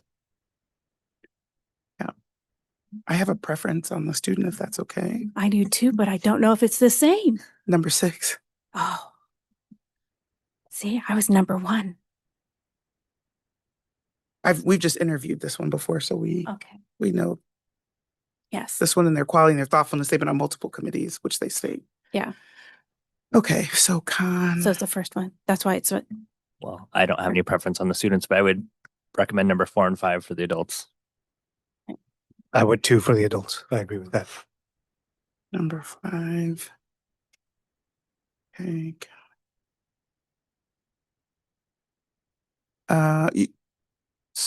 I heard Director Gallinger say he had no preference on the students. Director Taylor, did you have a preference? I do not. I would defer to my colleagues if they're familiar with these folks. Yeah, I would prefer to do 6. okay. It's not something I'm willing to. I think the thing is, our students are fabulous. And it's really hard to pick. Throughout the student rep process, we get access and opportunity to meet a number of our students. There's Yes. one on the list that we were able to spend time with that I think would be phenomenal in the role and has served on multiple committees I was going to say, and served on the in the advisory past. committee, the levy And advisory so committee. if I'm the only one as a preference, I would like to just, Okay. I'm in favor of 6 as well. That's Okay, there you go. okay. I just want to go on record to make sure that we understand that we're choosing 2 adults for pro and 2 adults for con. 2 adults for pro, We're 2 adding a adults for 3rd con. pro because of a student voice, which we Right. value up here at this Yes. on our board. And had there been a con student voice, I'm We would have assuming added it, have yes. put a student there as well. Correct. Okay, I just want to get that out there so there's no question like, how did we get to this uneven number? Yeah. Right. And it's because we have a student. Correct. And to be clear, half of our applicants for the pro were students. So very excited to see their interest Yeah. in doing this They're work. passionate. Okay. All Okay. right. So are you ready for a motion? I Having done this completely backwards. So sorry if this looked like we were confused and wondering what we were doing. It's sometimes you just have to do it, That's because all our work is done in public. all our We work don't is done in have- public. right? There's no. We didn't pick pre-discussion. them beforehand. We got to make the sausage. Yeah. Okay, we'll go with the first one. So I move the board appoint the following individuals, and that is Kelly Munn, Wright Knoll, and Niall Dalila to the Pro Committee, and Jeff Boardman and Michelle Williams to the Con Committee for Resolution 1250, School Bus Levy. Second. Okay. Any other comments? All those in favor, say aye. Aye. Aye. Any opposed? The ayes have it. Okay. Capital, I don't have, okay, I have to go back and open one more. Okay, the next one, I move the board appoint the following individuals: Kelly Munn, Wright Knoll, Nail Diala, sorry if I'm pronouncing his last name incorrectly, to the Pro Committee, Jeff Boardman and Michelle Williams to the Con Committee. For Resolution 1249, Replacement Capital Levy, Capital Projects Levy. Second. All those in favor say aye. Aye. Any opposed? The ayes have it. Sorry, I am missing the last one.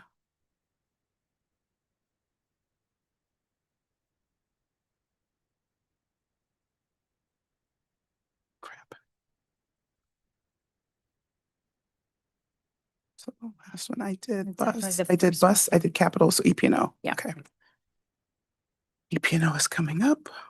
If it was open, great. I move the board appoint the following individuals: Kelly Munn, Wright Knoll, and Neil Delela. Delela to the Pro Committee, and Jeff Boardman, Michelle Williams to the Con Committee for Resolution 1248, Replacement for Educational Programs and Operations Levy. Second. All those in favor say aye. Aye. Aye. Any opposed? The ayes have it. Thank you for doing that. And that is the making of sausage when a board meets and does all its work in public. So I appreciate that. The next item on the agenda is the monitoring report for operational expectation 11 discipline. We will have public comment. Is there a staff presentation first? Okay, we will start with that and then move into public comment and then board discussion. We did have student reports from both of them. So after public comment, we'll have our student report. How does that?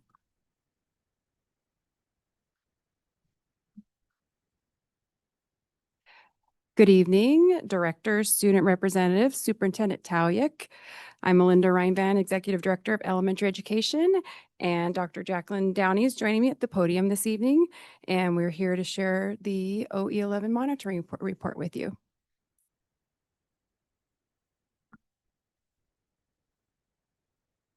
As you'll see in the report, we've maintained full compliance. Are we going to have the report up for people to see? Sorry. I'll give it a minute. Perfect, thank you.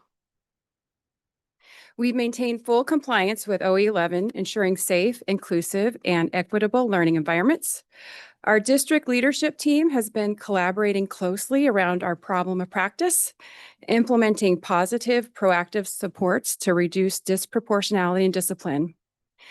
As we see in the report, exclusionary discipline in school and out of school suspensions remain very low, impacting less than 1% of our student population for the past 2 years. While this trend is slight and predictable, it underscores the importance of sustaining and strengthening our proactive systems. This work aligns with our commitment, and we know there's always work to do so that all students feel safe and valued.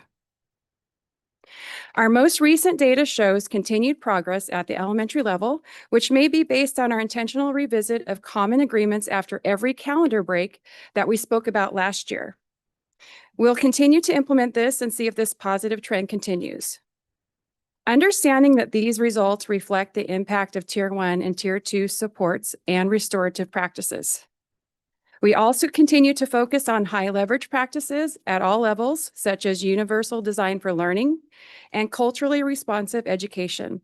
At the same time, we remain focused on addressing disproportionality, particularly for students in opportunity gap groups. This includes following our comprehensive coordinated early intervening services plan, where we allocate federal funds to address systemic inequities and incorporate root cause analysis into our work. In preparing for this report with our student representatives who shared the surveys of their peers, invaluable insight, one thing continues to resonate. We can't get too much of a good thing. The more visible and consistent our common agreements for pro-social behaviors are, the easier it is for students to understand and follow expectations. We deeply appreciate the time and energy our student representatives invested in the process, and their collective voices will continue to guide our efforts to strengthen belonging and engagement. We know you value hearing what's next. While OE11 was finalized before that feedback came in, we want to share what we're planning on moving forward. We'll continue to set goals to reduce disproportionality, especially for Black students and students with disabilities. We'll expand proactive supports and refine our Tier 1 and Tier 2 systems. Based on feedback from our student representatives, we can increase our Tier 1 supports, such as code of conduct posters and common areas, particularly at the secondary level, having handbook copies in Canvas for easy accessibility, and provide user-friendly communication around positive behavior intervention systems. We also can use Power BI tools to identify students needing support earlier. Other plans for eliminating disproportionality, we are having collaborative data studies on discipline data. We have an multiple tiered support system of supports fidelity of implementation rubric that we are piloting this year. And we also have a discipline matrix that is going to be consistent across K-12, and that will be finalized in the spring of 2026. We just want to thank you for your continued commitment as a board to our problem of practice and the strategic plan themes of wellness, academics, equity, and engagement. The more students there are that feel that they belong and can participate to their fullest potential, the closer we come to achieving our mission of students thriving and making a positive impact.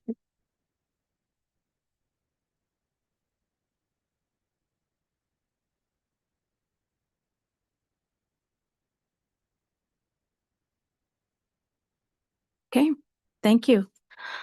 We do have, for public comment, we have one person signed up, Camille Wright.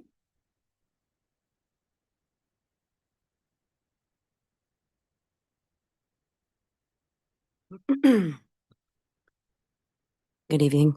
My name is Camille Wright. I'm a teacher at Maywood, and my feeder school is Liberty. I appreciate that the purpose of this OE 11 report is to show how the district works to maintain a safe, inclusive, and equitable learning environment through clear communication and consistent enforcement of discipline policies. The focus on restorative and non-exclusionary practices reflects a genuine effort to support students and reduce disproportionality. However, while the report provides detailed information on suspensions, it doesn't include data on lower level behavior infractions, the daily incidents that shape how progressive discipline is actually carried out. Without that information, it's difficult to know whether interventions are effective, consistent, or equitable across schools. We also need disaggregated data that shows whether repeated infractions lead to escalating consequences or simply result in repeated interventions. Without that transparency, it's hard to see whether accountability and support are truly in balance. Equity doesn't mean avoiding consequences. It means applying them fairly, consistently, and transparently so expectations are clear and trust is maintained. When patterns of misbehavior go unaddressed, confidence in the system erodes and the learning environment suffers. Teachers are seeing the same disruptive behaviors every day without meaningful consequences. So my question is, how far must progressive discipline go before real accountability is applied? And when will we see disaggregated data on all behavior infractions and progressive responses, not just suspensions? So equity and accountability truly go hand in hand. Clarifying these thresholds and sharing that data would strengthen consistency, rebuild trust, and ensure the fairness and accountability remain central to a safe and supportive learning environment for all students. Thank you. Thank you. Next, we had 2 students provide reports. And so if you want to come up to the lectern.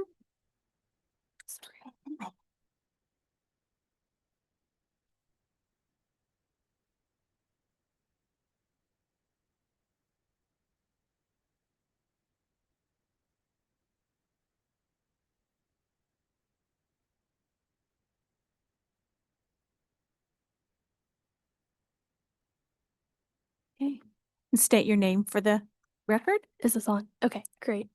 Hi, I'm Abadada, the student rep for Issaquah High School.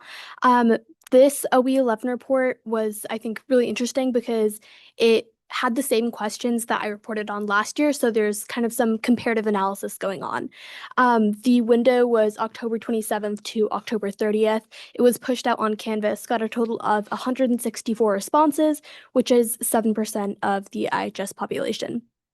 I've broken this down into two primary categories compared to like the year-on-year growth or decline. So I'm going to start off with the decline and then we're going to get positive. But we saw less positive associations regarding how students feel about the disciplinary process when they go through it. This can be seen in three main questions. Number one, to what degree do you feel disciplinary action at IHS is motivated by restoration? For example, reflection, conflict resolution, and growth, as opposed to simply punishment or punitive action.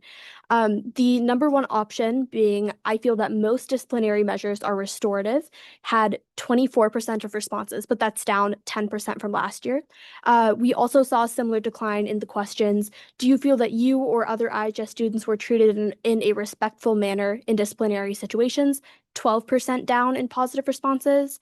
And then the third one, do you feel that disciplinary measures taken in response to IHS actions are reasonable, which was a 9% drop from last year. Now, students took the question at the end, which was kind of a free response portion to explain some of that. They felt as though new attendance policies and flex policies were a little bit misplaced, especially since they often resulted in suspensions where students were missing more school. But on the positive note, we had a lot more questions that showed growth. So we've seen improvement in district communications with students, as well as a reduction in bias regarding the implementation of disciplinary policy. So more students said that they had received a copy of the student handbook. That was a 7% increase. We saw a 5% increase in students who said it was easier to find and view district discipline policies. And we saw an 8% and 6% respectively increase in students who felt as though all disciplinary policies at IHS were applied equally, regardless of either A, students' relationship with staff, or B, students' demographic, including race, gender, and background.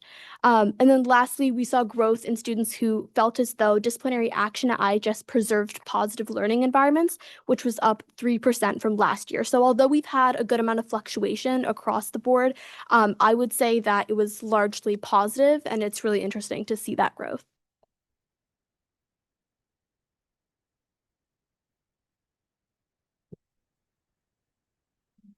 Chris Parashar, student representative from Liberty High School. The OE11 report land at Liberty. I sent out a Microsoft form between October 27th and October 31st. There were 155 student responses, around 10% of students. Each question asked had a specific tie back to OE11, with the main focuses revolving around student awareness of discipline policies, ensuring policies were communicated in a way that was meaningful to students, and that expectations were fairly upheld amongst all students, regardless of race, gender, any other criteria. I'm going to dive into some of the specific question findings. First, going off with 2B, the rules are explained in a way I can understand. So about a third of students indicated that although current communication efforts were effective in communicating discipline policies, there's still room to grow in making sure policies are communicated in a way that is, again, meaningful to students. 2D, I'm aware of the consequences for breaking a rule. Overall, this is a pretty positive question that students know consequences of breaking a rule and that disciplinary outcomes are clearly communicated. Going to 2E, when students make mistakes, the school focuses on repairing harm and helping students get back on track. This is kind of an interesting question because 30% of students responded negatively. After asking students and prompting them more about this, students highlighted that there was weak, if any, support/communication following a disciplinary incident. So prior, it was going great, and then following the incident and the consequences, it really plummeted. 2F, I know how to report a safety concern. 80% of students responded positively, but 80 is not 100. So the 20%, is kind of shocking to me. There is a gap in communicating, on communicating who to contact regarding safety issues and when to contact them. 2G, I feel comfortable reporting disruptions that affect my learning. Again, kind of similar thing here, 30% of students responding negatively because of, fears of speaking up or fear of not being taken seriously. One question that I added in was, when was the last time you referred to /opened/read the Liberty Student Handbook? And this by far is the most shocking question because over 70% of students said they have never opened it / cannot remember the last time they opened it. And I am part of that 70%. I asked students about this because I was a little bit curious, and the biggest responses I got were the information was difficult to understand, partly because of the abundance of what I like to call Lego jumbo, but also because of the length. And this length makes regulations unclear / confusing, especially when the handbook is often referred to as a first place to go for disciplinary consequences. There's a lot of bad, but there's a lot of good. Question 4 revolved around enforcement of discipline, and the execution and responses are pretty positive, that classroom disruptions are typically handled quickly, that students trust school staff to address safety issues, and that adults treat students professionally and respectfully. Overall, question 5 and question 6 were just overall questions. So question 5, how safe do you feel at school? Overall, students feel pretty safe with an average of 7.60. Obviously, that's not going to be 10, but the disciplinary policies and their enforcement are mostly effective. And question 6 was overall, how clear are the school discipline rules and processes? The average is 6.6. So what this does show is that the policies are being communicated, but there is still room for improvement again, and making sure that they're communicated effectively in a way that is meaningful to students, taking the Lego jumbo out of it. Thank you. Okay, thank you. Okay, we will open it up to board comments, questions that you might have. Director Taylor. I do have some questions. First of all, I just want to say, overall, I think the data here looks pretty static, and in this case, static is generally good. I'm talking about the big general interpretation of the report, and the fact that we have less than 1% of our district students receiving exclusionary discipline. I mean, obviously, we would like to keep our students in the learning environment as much as we can. So, that's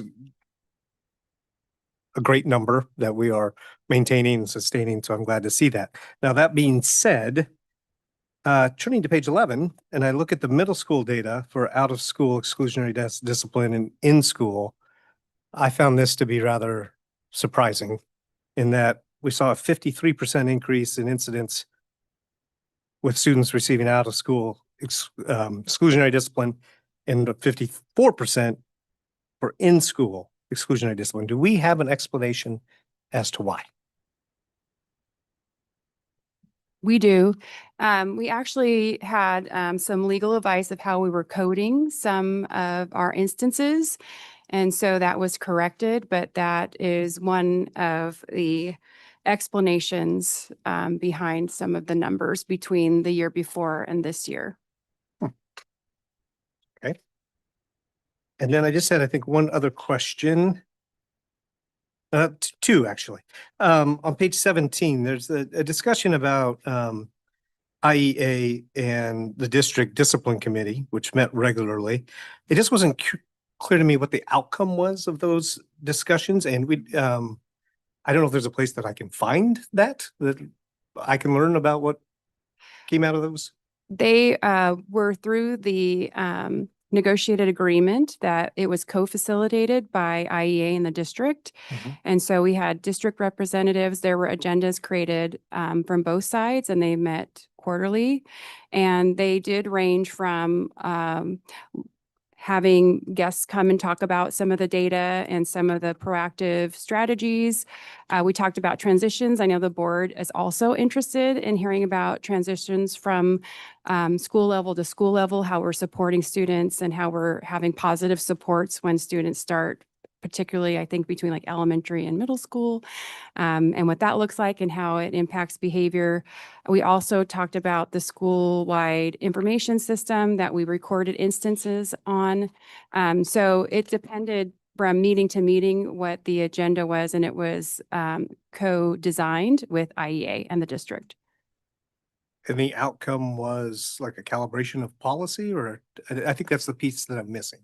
It was a two-way communication opportunity for us to hear what their topics were and for us to share what we were hoping to gather feedback on. And the topics ranged around discipline. I think initially when it started, the laws had changed around discipline policies by the state.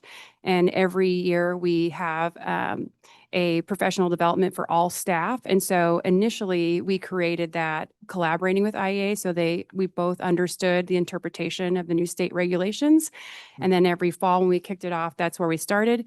But we also used it as an opportunity to collaborate around opportunities for ideas around discipline. And we still have conversations around how can we invite families and community members to help us co-design some of our discipline supports. Okay, and then my last question is really just for me to get some education. I'm just curious, when there is a disciplinary issue or misconduct, I guess I should say, on a school bus, what happens? What is the chain of reporting for that, and how are those issues dealt with? I just don't know. Well, it says in the report a little bit about how there is definitely the primary source of who's there at the time. And so our transportation department does play a role in investigating. There are partnerships between information that's found out on the bus, and if things might impact things at school, there's always a collaboration between the transportation staff and the school staff. So it depends on what the situation is. You probably know that we do have cameras on our buses, so there's a lot of investigating that goes on, and they always try to have a fair and just success plan for all students. Okay, thank you.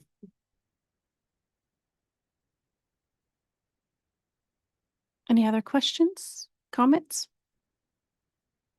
Director Gallagher. So, in past years, we have had information that pertained to more than just what was out of school or exclusionary discipline. We would have, by building breakdown for Swiss data as an example. And so I think I do want to know like how it looks beyond just exclusionary discipline, and love to know why the pivot away from having that information as part of our monitoring report. Like, what's the sort of why behind that?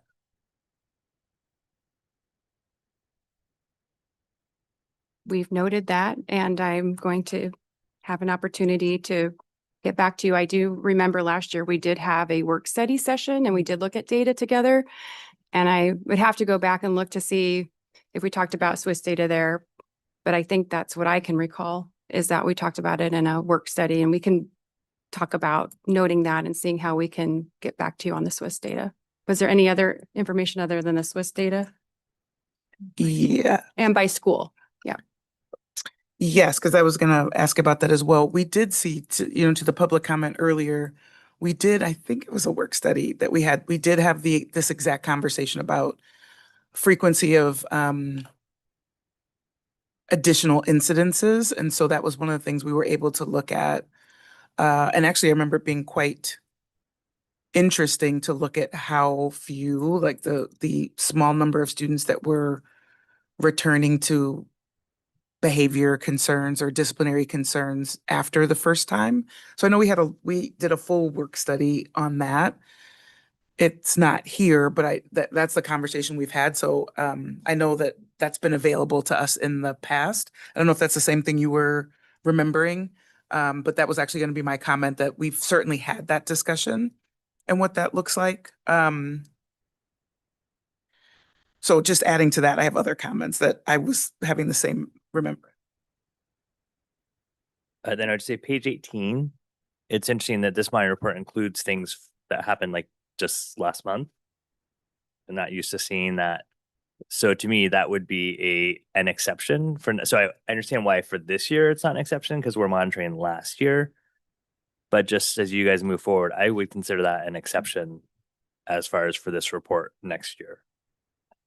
Yeah, noted. Yeah. Noted. Thank you. And I appreciate the early notification. So thank you for that. And hopefully then a year from now, there'll be a more robust, like, here's what we've done. You may not even have answers, but I suspect you'll have done more than what you've listed here today. Okay, any other thoughts?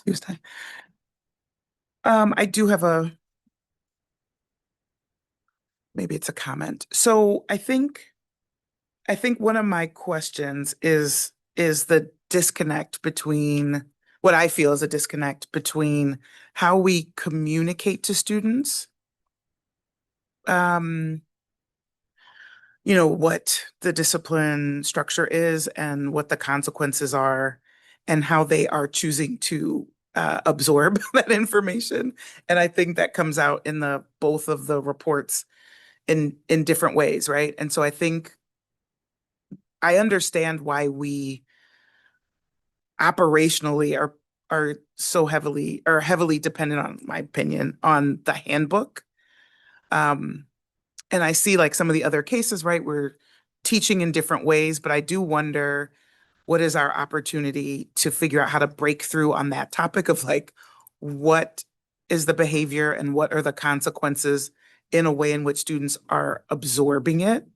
The handbook it's a way to have the documentation, but what's the way to actually get to the absorption?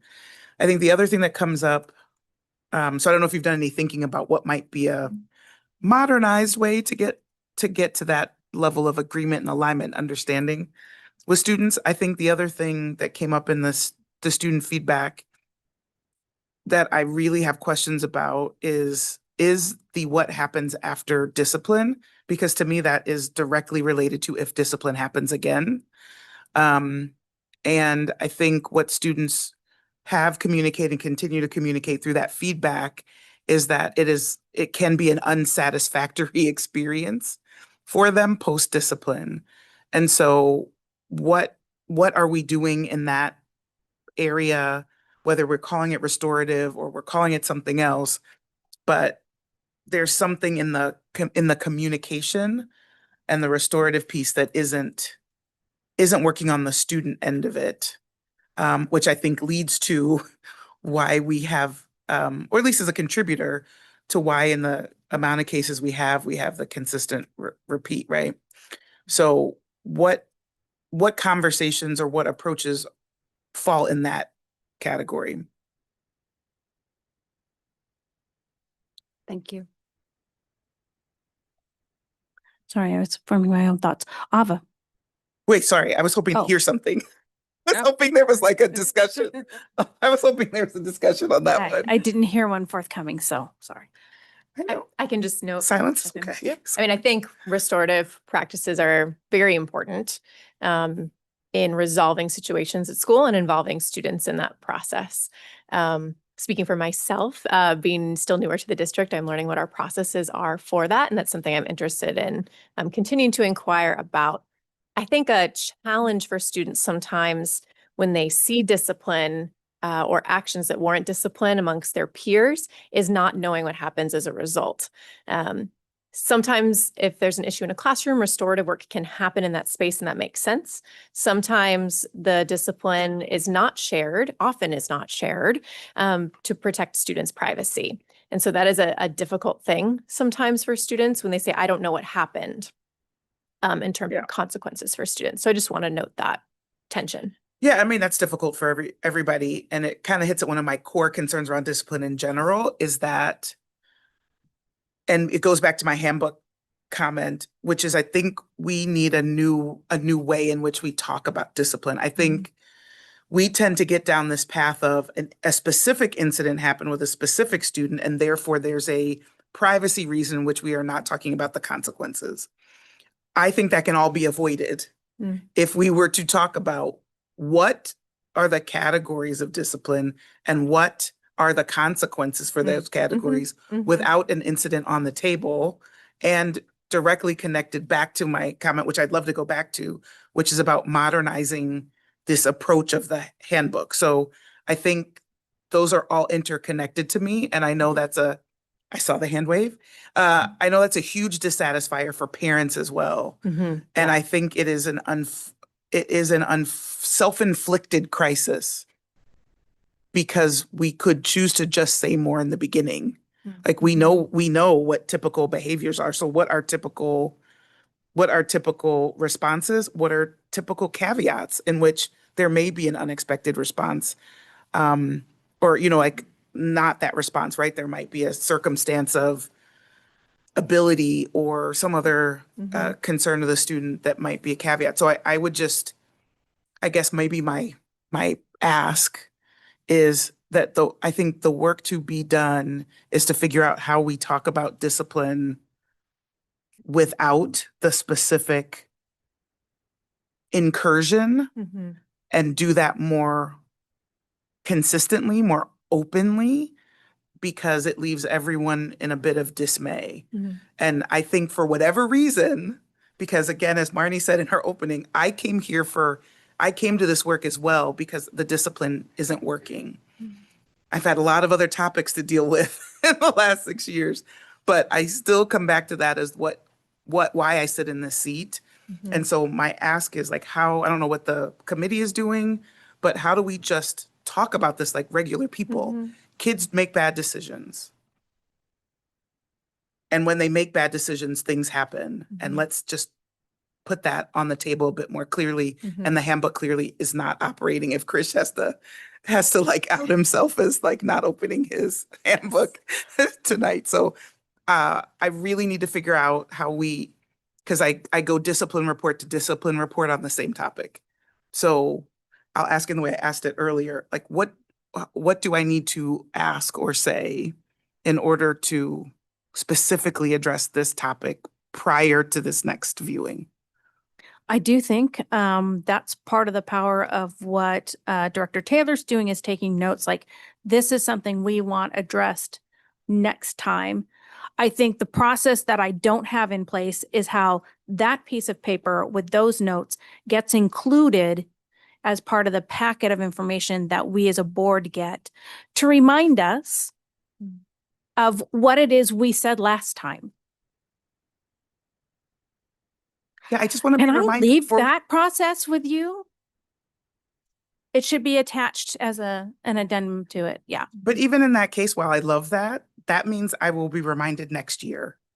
And so, Well, it's supposed to be used to remind the district this year. okay. So as they're proceeding through the year, at next year, they know that information is going to be presented to the board. I will just confirm we took a look at those notes that the board leaves on the disposition of the outcome of the monitoring process. So we look at those notes and incorporate that, and we have a system for how we do that. So that's Great. helpful, but that's a great suggestion to also make sure that note that you wrote is So included. my lever is with AJ in his note taking to ensure that I would like progress updates on how we become more non-occurrence specific, how we provide more clarity on discipline so that students can absorb it and so that our whole community understands what happens and how it's handled, that is proactive and not in the individual privacy concern of the occurrence. And I also have to say, I saw Executive Director Showroy looking intently at us as we're having that conversation, because it is a communication piece. How do we better communicate our overall discipline so that the public knows that we are looking at restorative justice, that the public knows that, by the way, you are not going to be able to find out the exact results of discipline for a student because they are owed that privacy. But overall, this is how we handle these things. If you come to homecoming and you have alcohol with you, what is the result going to be? And so that we as a community can go, that's what I expected. Not that that ever happens, but just a case in point. So I think that is important information to have. Any other comments? I would, yes, because I'm here and now I'm warm on the topic. So I think maybe I'll offer, instead of just a vague, like I want this, I'll offer an example. So there's a lot of compliance we have to deal with in corporate America. I say this for my peer next to me. And one of the things that's challenging is like, how do you get a lot of busy people, in this case, kids, parents, moving a lot of different directions to absorb that? And so I would just say in the last few years, we've gone to much more of scenario-based training. It even has a disclaimer in the beginning, this is no specific person and no specific circumstance. But how do we maybe up the production value or the interest value of what we're sharing? Because these disciplinary, I doubt that there's a new need to discipline that has been discovered this year. I think kids are repeating the same disciplinary things over and over again. If there's a new one, you let me know. But I think there's an opportunity to say, like, here's circumstances that happen in our schools. Don't do them, or these things happen. And put that in a much more digestible format that actually shares the concern and shares what can happen versus reading. I think that was one of the student comments, right? Just merely the length and the word count is too high. So I would just offer that as maybe something I would love to see, since you got into the communication side of it, is what are the vignettes of concern? Because I know these reports of the categories have always been the same, right? So how do we share it that way? I got it. Ava. Okay, sorry, I didn't mean to interrupt the discussion there earlier, but just because I have some of the survey data in front of me, and I've also been talking to students about specifically like the way district messaging comes across to them and what channels that happens in via our like student voice interviews that are not currently ongoing, but just concluded. A couple things that I wanted to talk about. Number one, a lot of students have been talking about how anytime it seems like we need to get a good amount of information from the district that is deemed to be really important, it happens in homeroom. But I think there's a general sense among students that homeroom is not a viable method of communicating the most important information. Students are oftentimes checked out in homeroom. They're working on other things, which is, of course, not ideal, but is very present. And there are a lot of students who are just not going to homeroom in the first place, which, especially if we're talking about things like disciplinary policies, if those are the students we want to be talking to, then I think it's also important to think about like what our channels of communication are and how we can reach students when they're most engaged. The other thing is, when I presented a second ago, I grouped in students at Issaquah having more access to handbooks as part of our growth. But I also want to make it really clear, 21% at Issaquah had looked at their handbook, which was 7% more than last year. So it's still pretty dismal. And I think that part of that also comes from, like Krish was saying, if you go on the ISD website, and I'm just looking at Issaquah High School Handbook right now for the first time in a while. But there are a lot of tabs, and if I'm trying to find a specific instance or disciplinary circumstance, there's a lot that I have to navigate through.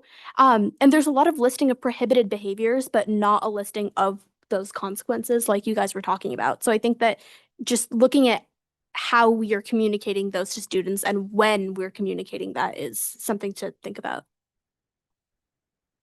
Great. Yes, Krish and then Leia. Thank you. I want to add on to Ava's point. It's not just about when it's being communicated, but how. Currently, if you were a student at Liberty High School and you were being informed about the discipline policies, it typically happened at the start of the year. You'd walk into your advisory class, you'd sit down, and a 30-minute long video would be played and it'd typically be a counselor and administrator going through slides, and they'd be reading off the slides in the most monotone voice you can imagine. And I think you can kind of see the issue with that is, especially when it's a long video like that, all the content is covered, but students stop listening after 1 minute. And the other thing is, I think with discipline policies, they're supposed to be restorative in nature, but a lot of times it feels like the discipline is administered, but not a lot of follow-up or support is given. And I feel like that's why you see a lot of those repeat offenses, and that's what students at Liberty are saying as well. Great. Leia.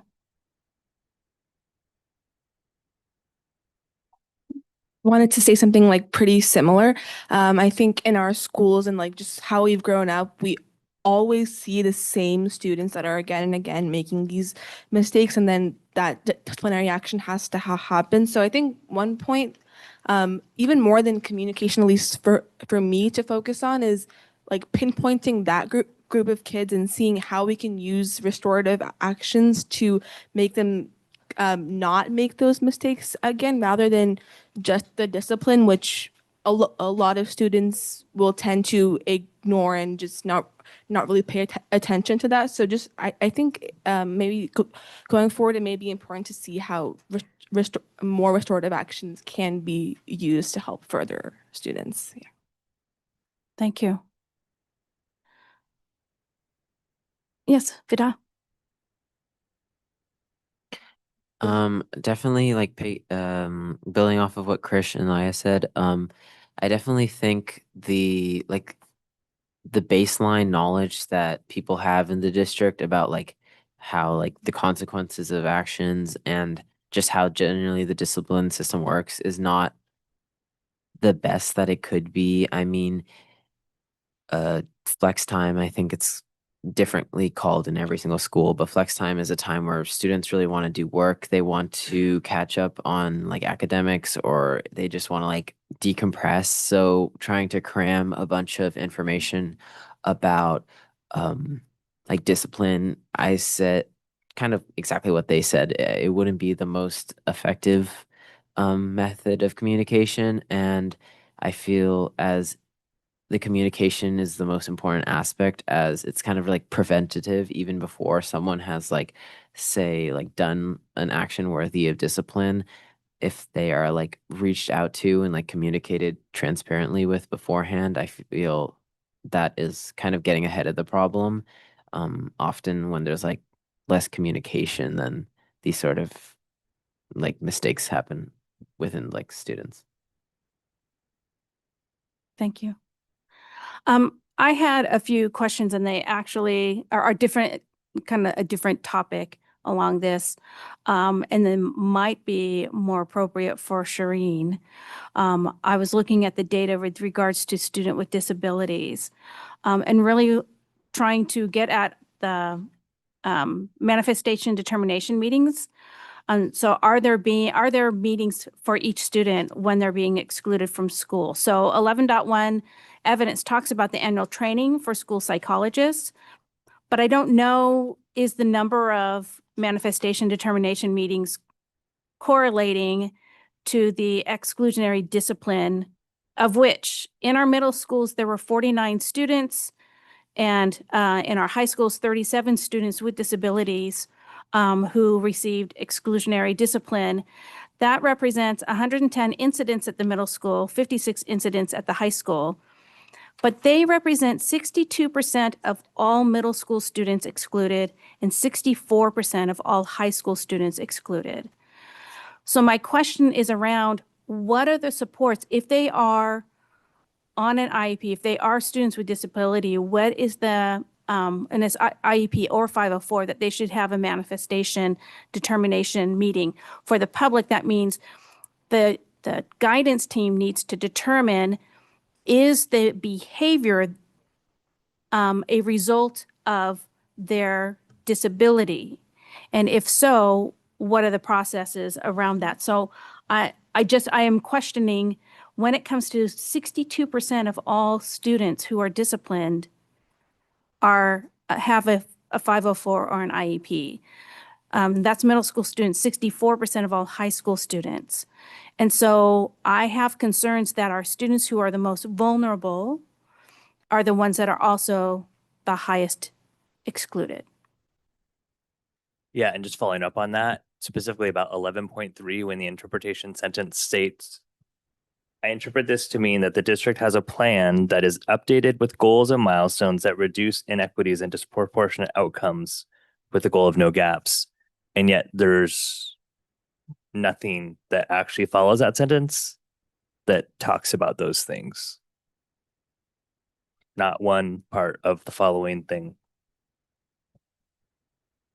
We start with, go ahead. I was going to say, for, students with IEPs, we strive to have proactive plans with the students. And particularly in their qualifying areas. But if behavior occurs that results in a suspension, it indicates that our proactive measures need to be revised. And so the typical measures do include calling an IEP meeting, and that would involve the family communication participation. It might mean an adjustment in a behavior intervention plan or creating one. We look at emergency response plans. We review their specially designed instruction to make sure that it's meeting the student needs. We're exploring other supports as needed. And so it is looking at what are the proactive supports that have been put into place, having a meeting to talk about, does there need to be more individualized intensive supports, and what does that look like? And it is individual because it depends on the student, and also looking at the entire student. Sometimes there's frustration levels that students are having that results in behavior. So it's having the team across the table, including the family, to talk about that. So does that happen before the discipline is executed? Anytime there's going to be a conversation around exclusionary discipline, we have a system where the school does talk to an executive director at that level. So say an elementary school has an instance come up, then the principal would be talking to Susan Mandel or myself. Or if the middle or high school has an incident come up that could result in exclusionary discipline, they're calling the executive director. We're always asking questions about, does the student have a 504? Do they have an IEP? And we actually have kind of a checklist that we're going through every time an incident comes up, just to make sure that we're following the protocol. And we are looking at all of the different characteristics and profile of the student to make the best decisions for them. Dr. Carver and I were actually just recently talking about manifestation determination meetings and the importance of them. So they are required if a student is reaching 10 days of suspension. Obviously, that is a lot, and we don't want to reach that point. So we were talking about how can we bring the IEP teams together and encourage that conversation as soon as we're having a suspension or behaviors that are leading to behaviors that could warrant a suspension. Speaking to your point, Director Gallagher, about 11.3, one of the main things that we believe is going to help improve the disproportionality in the plan, the Comprehensive Coordinated Early Intervening Services, I'll call CCEIS, it's a little bit easier to say, which addresses the over-identification of students with IEPs who identify as Black or Hispanic Latino, and the overrepresentation of Black students receiving discipline. We believe that our Tier 1 practices are what we need to continue to strengthen to improve these outcomes. So the CCEIS plan really focused on the multi-tiered system of support, both implementing Tier 1 interventions and Tier 2 in targeted locations, similar to like our equity-based budgeting process, looking at our data, seeing where there are needs. So while this doesn't name a specific plan with goals related to, as stated in the interpretation, the CCEIS plan, we believe, is a plan that is getting at the need underneath that. Now, moving forward, as Dr. Reinband mentioned, we are crafting the plan with the specific goals and strategies and milestones, including data analysis just in a couple weeks about our current discipline data. And as a reminder, this was a new part of the policy that was added. So this is our first year monitoring first time monitoring for last school year. And we did have some discussion around the CCEIS plan that is referenced here as well, as something possibly to include in the future. So now that we know that there's that interest, we can do that as well, or highlight key elements of that. So this is a helpful calibration. Now this is our first year providing evidence for this particular item. So thank you for the questions.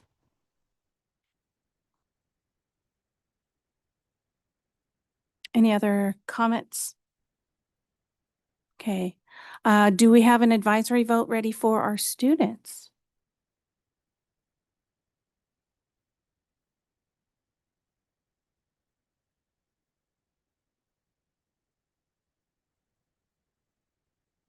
Okay. Waiting for two more.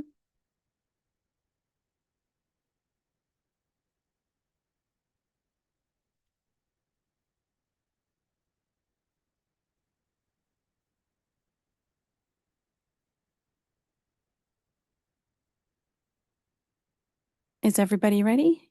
I only see 3 responses. Oh, if it's refreshed, you're all there. Okay.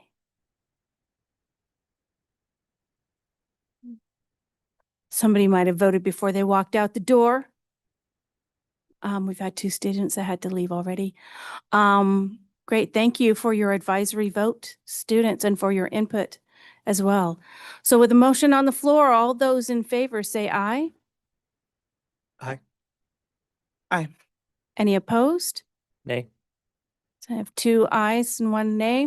The motion passes. Next on the agenda is the budget development guidelines. So this is an annual process that the board reviews their budget development guidelines. These provide information to the district as they develop the budget. So yes, we are already talking about a budget that will begin in September of 2026.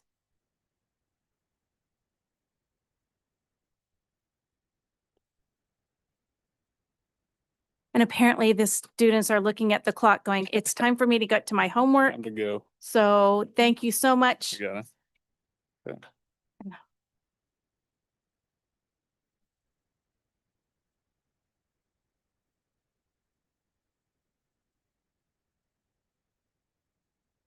Okay. Prohibited by the budget. CFO attorney. So we start the budget and everyone walks out. That's okay. It's okay. I love Hey. numbers. We did bring a presentation for this one. Unlike earlier. So thank you. So we are at that time again. Yes, we've finished the year. Mariah and team have done a lot to close and get the financial statements done and off to OSPI. So we're at that stage where we can give you some final financial information, some of the current information, and then of course what we're thinking about for next year. And that leads into the budget development guidelines, that kind of first stage of what we need to do to get direction from you. So we're hoping at the end of this, we can have maybe a first look at what they look like last year and any thoughts from you and how you might want us to maybe start tweaking those for you and bring you back something a little different next meeting. So I am going to hand it off to Mariah. She's going to walk you through these slides. Great, thank you.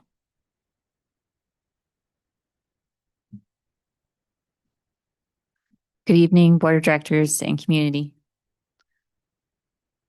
So we're going to provide a 24-25 financial update, look at key trends that will help our budget development for 26-27, as well as enrollment changes for the beginning of the 25-26 school year, and then gather feedback from the board for the 26-27 budget development guidelines.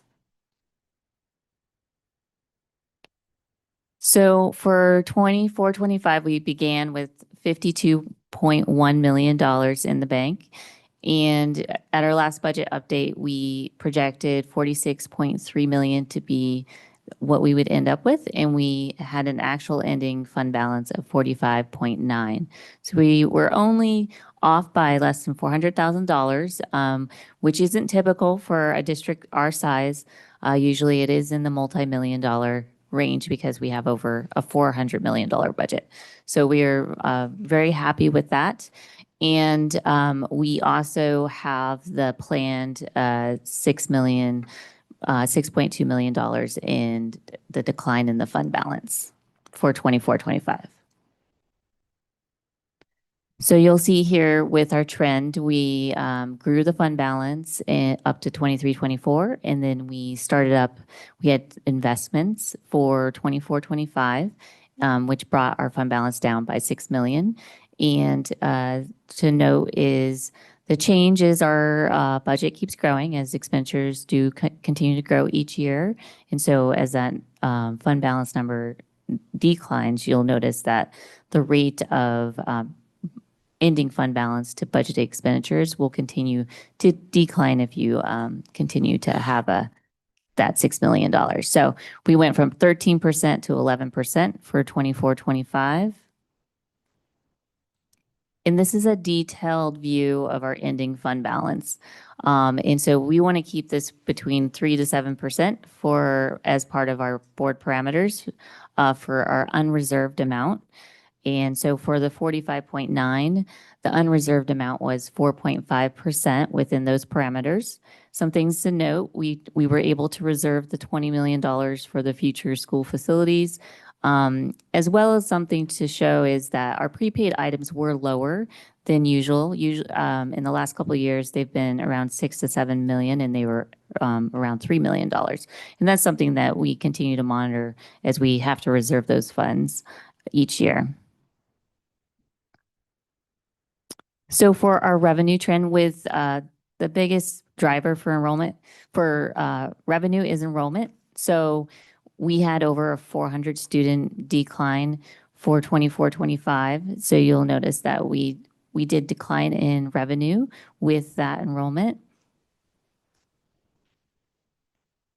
And with our expenditures, we had planned investments. So we had curriculum adoptions with implementation staff for 24-25, as well as other student supports throughout the system. And so that's that jump from 4 to 7% in expenditures for 24-25. So for 25-26 fund balance, we are projecting that we will have a similar decline as 24-25. And so that would, if we do reserve that $20 million, that's going to bring the unreserved below that 3%. But we will continue to preserve as much as we can while maintaining that 3 to 7% policy compliance. So enrollment is a year-round process, but it formally starts in October with our enrollment coming in with that first count date. And throughout the year, once we get that, we look at every school, grade, cohort, looking at the historical trends, housing developments, birth rates, the roll-up as well at each of those levels. And so we start that process in October, and then we also work directly with the external demographer Flow Analytics, who also ensures some external benchmarking. We compare by those classes by grade, by school, as well to what they show. For 25-26, we did go at the midpoint in that with what they also had a midpoint scenario. We were just below that. And so I'll go into what our 25-26 was at in the next slides coming up. But some milestones. So finance gives the staffing allocations to HR. They work with the buildings to staff those buildings. And then we make a lot of changes depending on, movement in the district, different schools, all the way from spring to August. And so we're working very closely as a team, finance, HR, and the principals, having a lot of conversations about classes and class size. And we're also looking at open positions as well as in August, if we need to, we will access. And that's a very difficult decision to do. And we only do that as an absolute, we have to at that point in August. I have been talking to other districts. Some districts do actually access and move classrooms in October. So I was very surprised to learn that. And they were like, I hate October. They literally told me that. And they were like, oh my gosh. And so I was like, I told them about our process and like, okay, maybe we might try to change that if we can. So largest 1-year enrollment decline since the pandemic. That was what happened for 25-26. So we did decline by almost 560 students. And that's over 3% of our enrollment. The main driver of that was in-migration, out-migration of families. And so although birth rate is low in King County by 14%, the number of kindergarten kids came in 7% below that birth rate. So that was over 78 students just in kindergarten. And then we also do see families relocating to more affordable areas within Washington or out of state.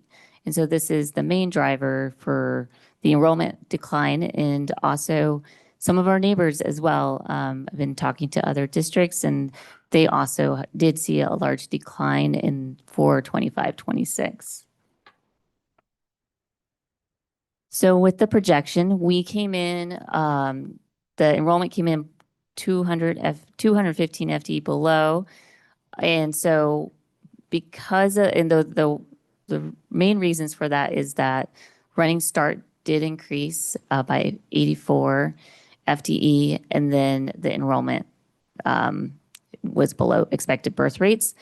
However, although this was a historic enrollment decline, the net staffing impact was minimal, and that's from the work of the finance and HR teams and the principals working together all the way through spring to the beginning of class to help minimize that impact in making those moves when needed.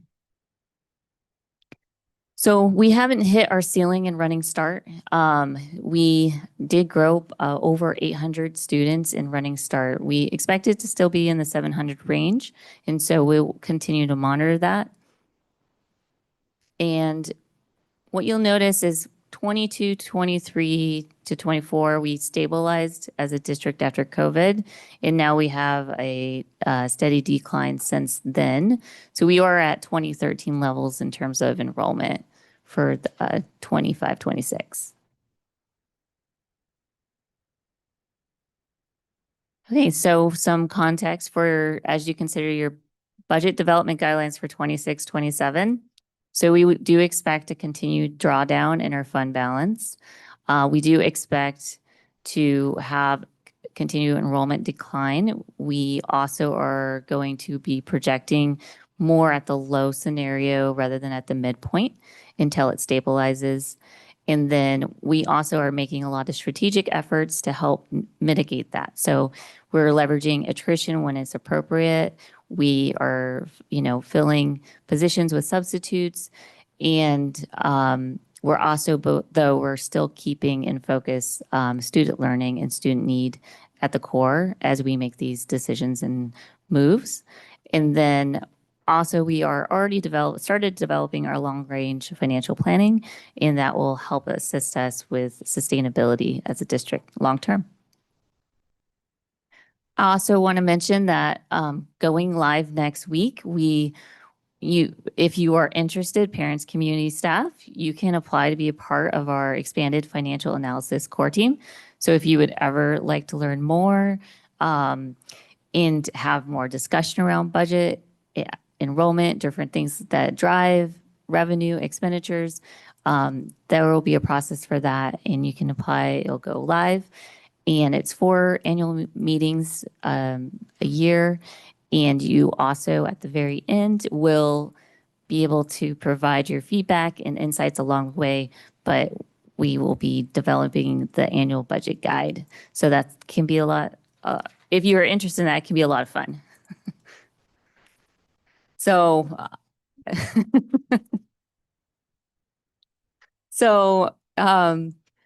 we provided the prior year guidelines, and we also provided critical steps and dates, the legislation dates coming up for this year, the FACT team meetings and different things like that. And some recommendations would be to reduce the $20 million for the future school facilities to 10 as that construction phase is close, as well as preservation of the equity-based investments in student supports.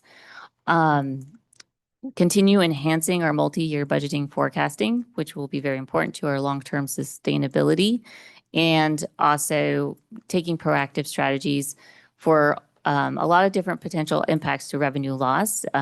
Continue to look at legislation, statewide, locally, and federally. And thank you. And if any questions or feedback, please let us know. Thank you.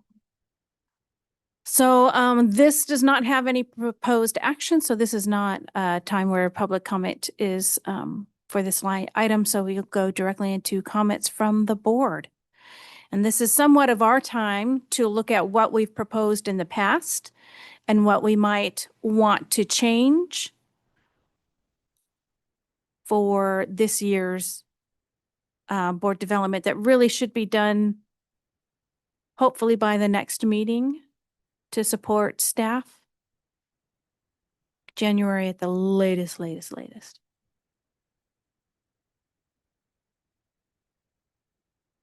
So do I have any? Do you want us to show the last year's development guidelines on the That'd be screen as helpful. well? If we can move to that item, we'll start at the top. Do we need to look at the timeline that's also attached or no, just the guidelines? Well, the critical steps are for the biggest one for us is putting together that timeline. I mean, the timeline is the timeline. So if you need information from that, And the main thing to highlight here is that as per the last board budget development guidelines, the inclusion of making sure that we get this, approved by the board by the February meeting. But I think because of the variability in our, economic climate, we were, as President Moraldo said, hoping to do this earlier so we could actually move towards both multi-year planning and contingency planning to be able to have a strong, sound budget proposal as the board could work through that in iterative nature. I think of a technical question. So from the consent agenda item, this looks like the first year that I can remember that we don't have a levy rollback. So in the budget that was for this school year, was it budgeted with the anticipation that we would have $70 million for this collection cycle into our budget? Yes, it was. Yeah, it was budgeted at 70 million. Thank you.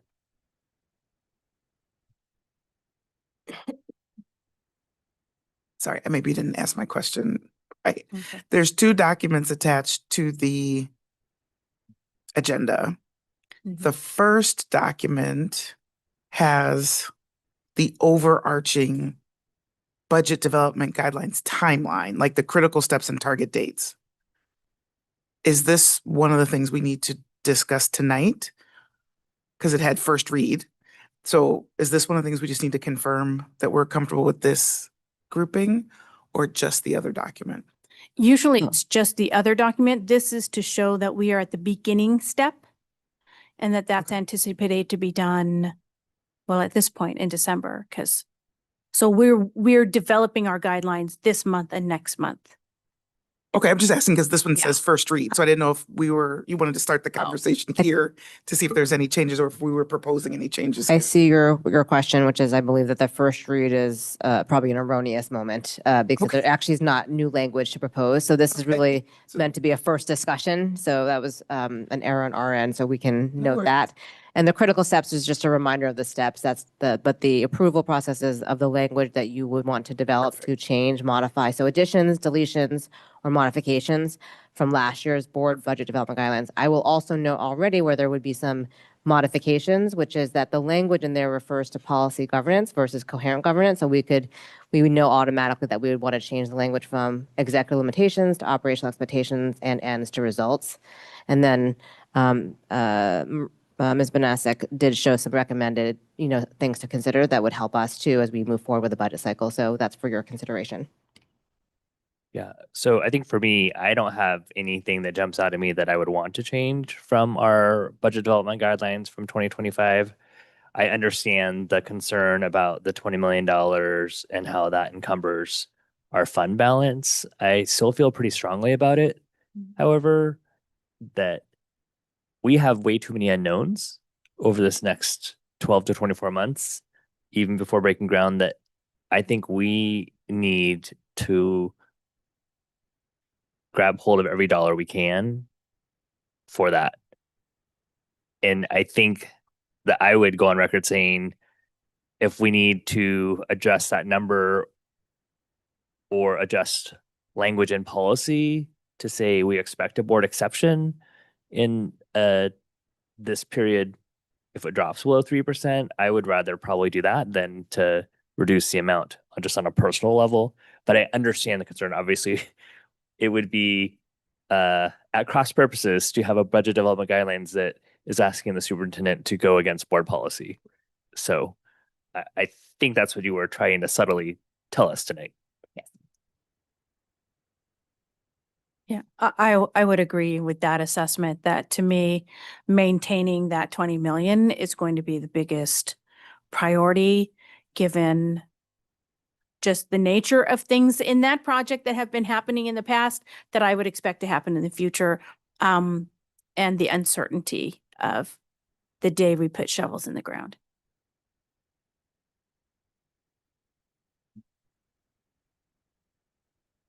I share that same point of view. Okay.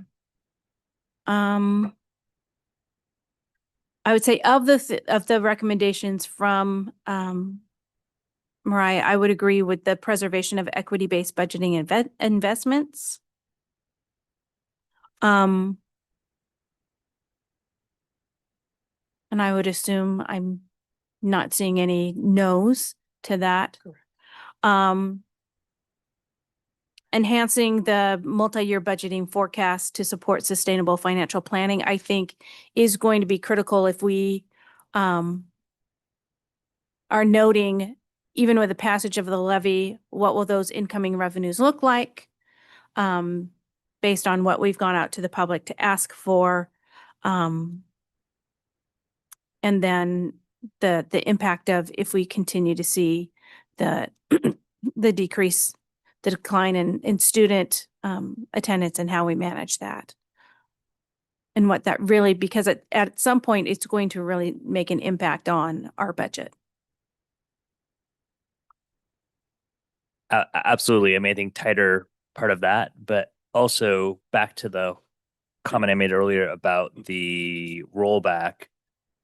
Even though we're not doing a rollback this year, the calculation you provided said we still left $2 million on the table for what our authority could have been had we 4 years ago forecasted what the legislature would do. So I think there is that gap that we will close by virtue of this next levy that will help. It's not going to be like a silver bullet help, but it will certainly help, and it will go in the right direction, not the wrong direction. So I do think that there is ways that we are fundamentally trying to address those gaps that you're alluding to.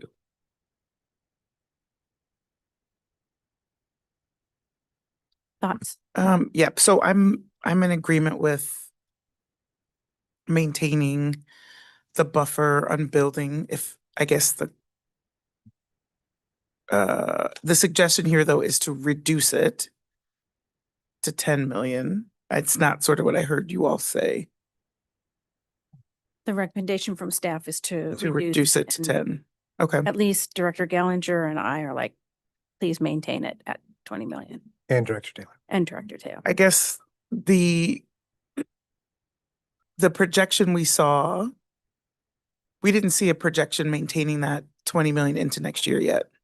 So that would still come into the future budget conversations. Is that right? Like what the impact of that choice is? Yeah, so we will continue to update the fund balance projection for 25-26 as the year goes on, and we'll have a formal update in the spring. But right now, we are estimating about 2.6% is what, we're looking at for with the reservation of the 20 million. Okay. Yeah. Okay. Yeah. Got it. Okay. So I guess the other thing that's going through my mind, I'm reserving my right to decide what I think about that later.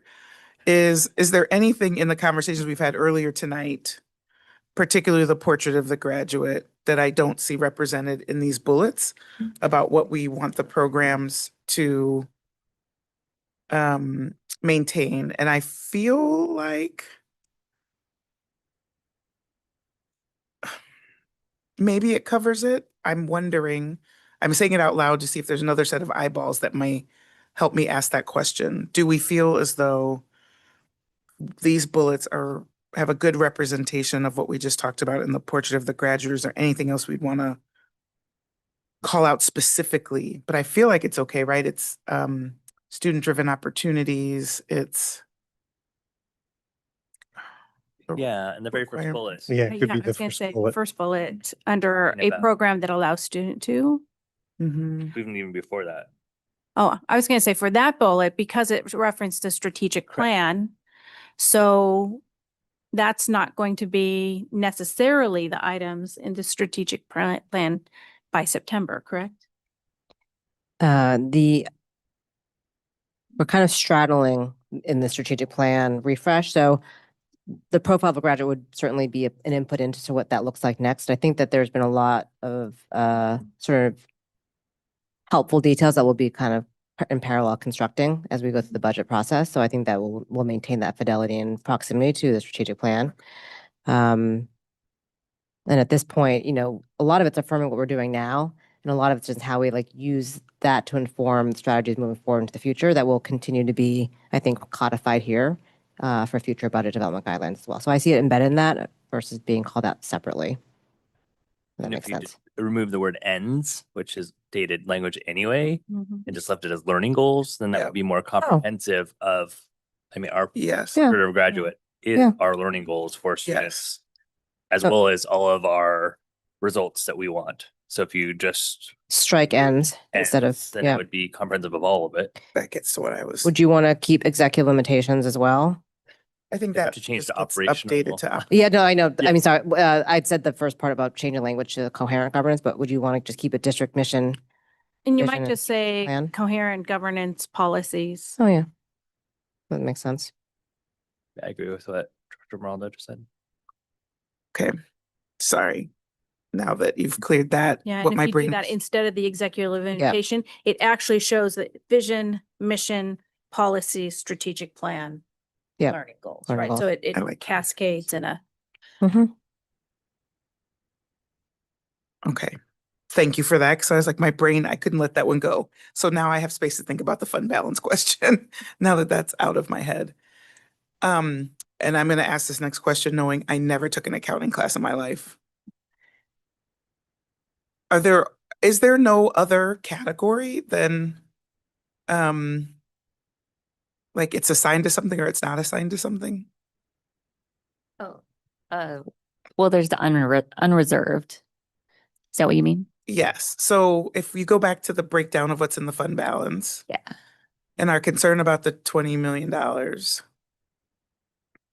which again, I would love to maintain. I guess my question is, and again, I am stipulating that I never took an accounting class. Are those really our only two categories? It's aligned to something or it's not? Well, yeah, they're designations, and different ones fall very specifically into different designations. And it's, there are some that we have control over because we, like the board reserve, different things that you're assigning. Some fluctuate, like I mentioned, like the prepaids, different things like that. So the board reserve for the nature of this exercise falls in assigned. Okay. So I either agree with, I was just wondering if that had any flexibility, if there was a gray space I could choose to say I want to reserve the $20 million, but not have it deduct that. Yeah, so I think the ultimate question is because what the limitation is about the last number. Right. So everything above that changes that very last number. Right. So whether we assigned it in a different way or not, it's still the math of the end number down there. Yeah. Now, I think what's interesting is in this, you have restricted so when you look at that third column, you have restricted, reserved. Yeah, there's lots of committed, assigned. That's And what it I all was essentially means That's where the accounting part comes. they're restricted. some of or them legal- They are assigned They're or only assigned. designated, right? They're designated towards something. So the money remaining left that is undesignated to anything specific. Okay.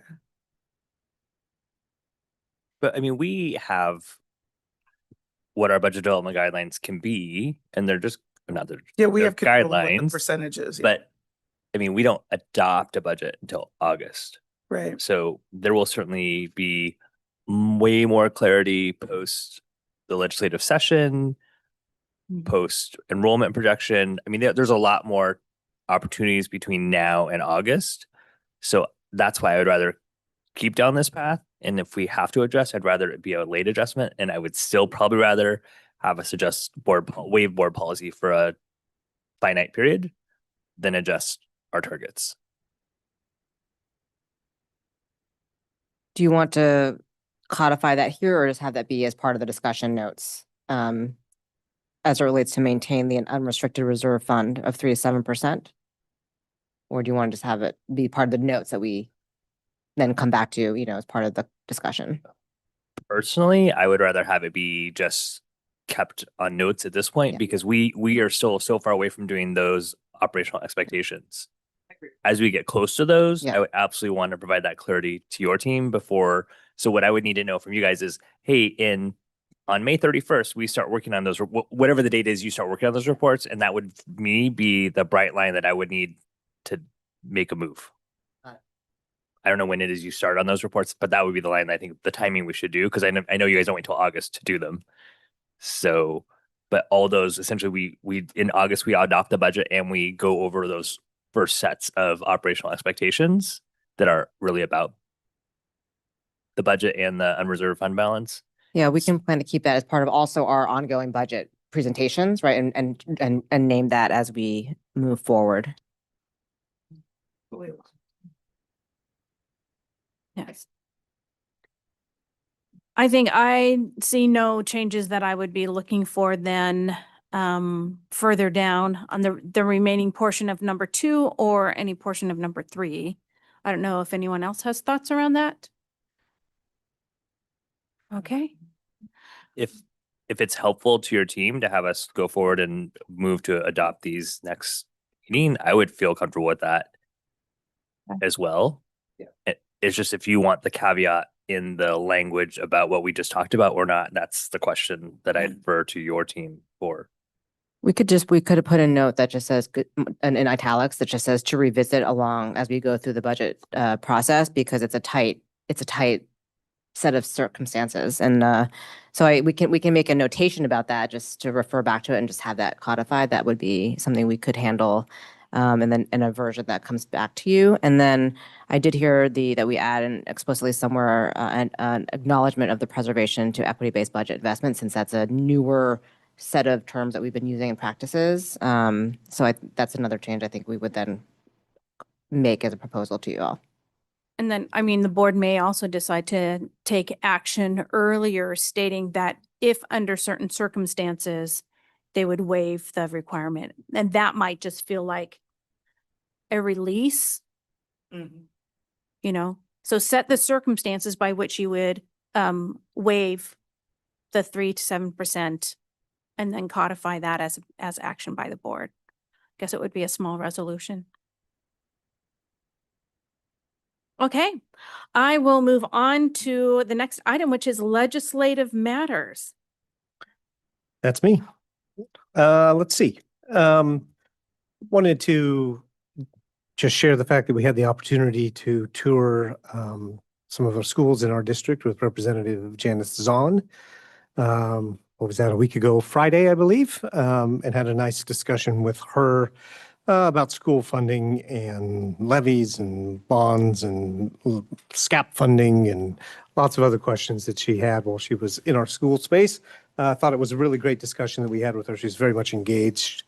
And also we had a very interesting discussion around, well, maybe I should phrase it as, I think that she is clearly interested in perhaps helping us with lowering the thresholds on our bond votes from 60% down to 55%. But she did want us to express a firm opinion on that, which we did. But anyway, that was a nice conversation with her, and I certainly appreciate her taking the time to come into the district and see some of our facilities, which was great. Also want to share the fact that we are also going to have an opportunity on Monday. The superintendent and CFO and myself are going to be meeting with our 5th LD legislators to talk to them a little bit about our hopes and plans for the upcoming legislative session, and to answer any questions that they may have, and just have a discussion about things that are on our mind anyway, and before we get into the session. So I'll report back on what the outcome of that discussion is, but all three of our legislators in the 5th have confirmed and will be in that meeting. So that'll be great. And then lastly, we are getting closer to our regional town hall school funding crisis meeting. The planning is moving ahead on that. That's actually going to include 10 school districts this year in that town hall forum scheduled for January 7th. I think we're going to talk about this with our scheduling here in just a minute, but we're already getting some acceptances from legislators. There's going to be 20 to 30 legislators invited to that event. A little bit more structured program this year, I believe, and also an opportunity for our student reps, who are all gone now, but an opportunity for our student reps perhaps to also share some anecdotes or some of their thoughts on school funding and how it impacts their experience. So I'll continue to participate in those planning discussions, and we will see where that leads. But I think it's going to be a good event, which is scheduled at Newport High School in Bellevue again on January 7th. So those are my updates for now. I will say from a federal advocacy standpoint, Advocacy Institute is going to be the beginning of February. I actually chair the Beliefs and Resolutions Committee, so we're going to be looking at any changes. But one of the things that I asked for was a survey. So we will have a reprioritization. I haven't seen what the priorities from the membership, state associations who are members of NSBA as state associations provided feedback on prioritization of issues. So that should come out. NSBA also has a new director of advocacy. And so we have formed a legislative committee, which I also serve on. And so we're looking at having trainings. So if you've registered for Advocacy Institute, you'll have access to 4 pre-conference trainings that will occur to support that work. And we've talked to him about what used to be, because that's been really lost at NSBA, how things used to be, breakout sessions that dealt specifically with, for this issue, here are the talking points, here's the perspective that you'll be hearing from your legislators. So I think much more driven towards pursuing advocacy and building knowledge base, so that when people go to the Hill and talk with their legislator, they're more prepared on those top key issues. So definitely excited about that. What I'm not excited about is the fact that next week, the Washington State School Directors Association will be voting on whether or not the state association stays in NSBA. If you were to ask my personal opinion, my opinion is that it will be a resounding no. Included in conversations that I had one today with the executive committee, plus the Federal Relations Network chair and vice chair, who all of them are like, I don't even know what we get from NSBA. And I was shocked. They're like, Logan, the WASDA legislative person, Logan gives us these great federal updates. And I'm like, where do you think they come from? So I'm very disheartened, because I am leaving the ISD knowing that things are better than when I started, and I will not be leaving WASDA that way. And so it is very disheartening. I mean, you have the Federal Relations Network team. You have a vice chair who's never been to Advocacy Institute going, I don't know what I get for this. Okay, so one of the impacts for us is that it will be likely additional costs. Well, it will not actually for us, because we're CUBE members. So we already are direct members of NSBA. But for districts that are not, either a CUBE district or a National Connection district, they will have an increase in costs going to any NSBA event, with no reduction in their dues. So WASDA is actually taking away a service without reducing any costs associated with that, which I find really shocking. And I would say because it impacts large districts, the current president gave a presentation in October at a an NSBA Pacific Region convening, in which he talked about all the ways that people are involved in WASDA.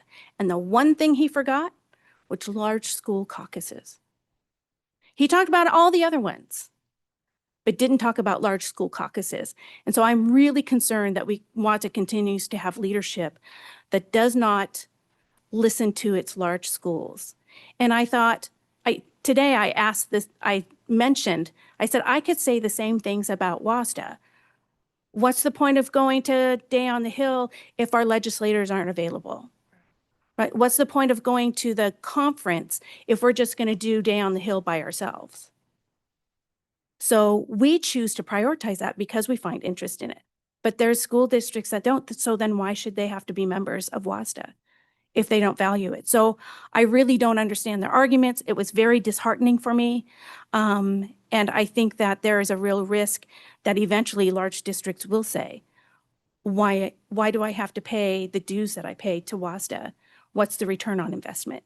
Because that's the only words I've heard from WASDA people. What's the return on investment? I'm like, there's joining let's say you join a fitness club. You expect, like, I'm paying for a service. But then there are other times where you donate to things that you believe in because you know that they're doing work that you can't do on your own. And apparently people at WASDA don't understand that because they're looking for the gym membership.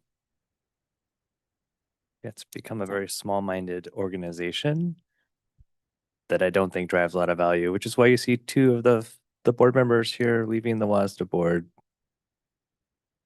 Yeah. Oh, I'm being kicked off. Well, I'm happily leaving. Because I will maintain my position on the NSBA board until after our annual conference in April. But I will no longer be the NSBA liaison to the WASDA board. Okay, with that, announcements and correspondence. None. And then calendar and future agenda topics. I always need Emily to really tell me what I'm supposed to be doing now. So we have some upcoming SIP meetings that have already been declared to the public. December 2nd, 1 to 4 p.m., the Skyline feeder pattern, and December 8th, 1 to 4 p.m., the Issaquah feeder pattern and Gibson Neck. On Thursday, December 11th, there will be a farewell celebration for somebody. And then there's going to be a wonderful opportunity for the community to come out for the swearing in of our newest board member and our returning board member. So much celebration. We have the regional town hall that Director Taylor was speaking to on January 7th. And so if there are more than 2 people anticipating to go from the 3 that are here, you would need to have action. But if there's not enough people to determine that, we can always take action at the December meeting.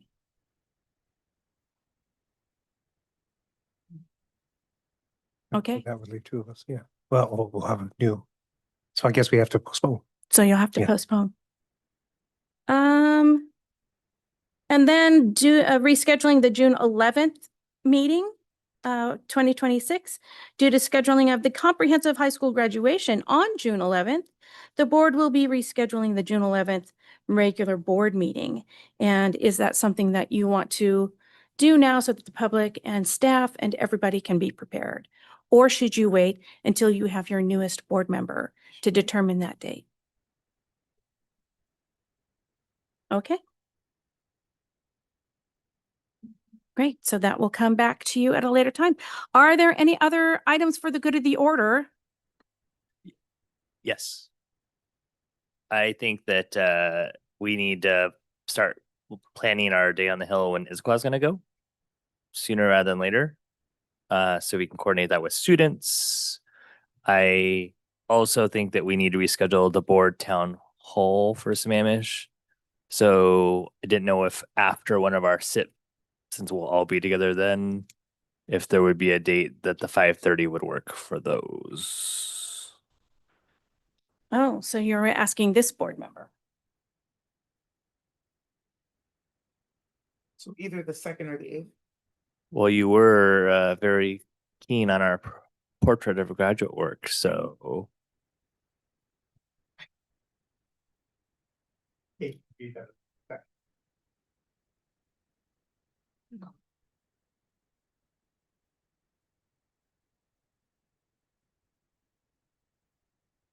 Either will work for me.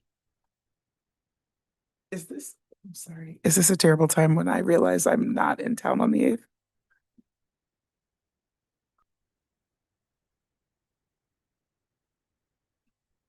Meetings go 28% 20% faster with each person who's not there. Except today. So the 2nd. would be So that would be the 2nd would be your choice.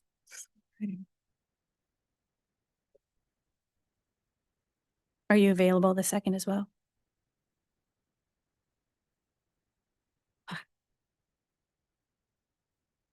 I guess I'd rather have it to be whichever one works best for Matt, because I think what's most important is that Matt and I are both At that at one. that one. So the 8th might work better. And so while I would love for all of us to be there, I think it's most important that the two Spanish folks are there. Go ahead on the 2nd. There's a chance I might not be able to. Does the 8th work for you? Would it be, since that would be considered a special meeting, does the board need to take action prior, or do they just need to give an announcement as to the date?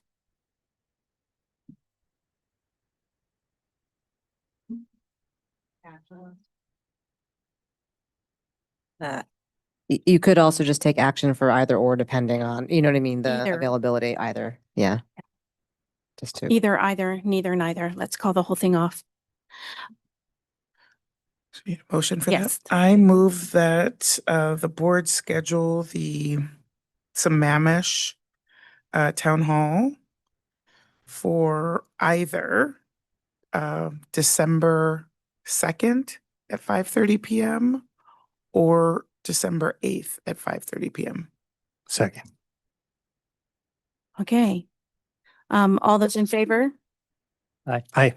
Bless you. Aye. Any opposed? The ayes have it. Okay. Anything else for the good of the order? Then with that, we are adjourned. Thanks, Congratulations. Congratulations. I didn't even congratulate you.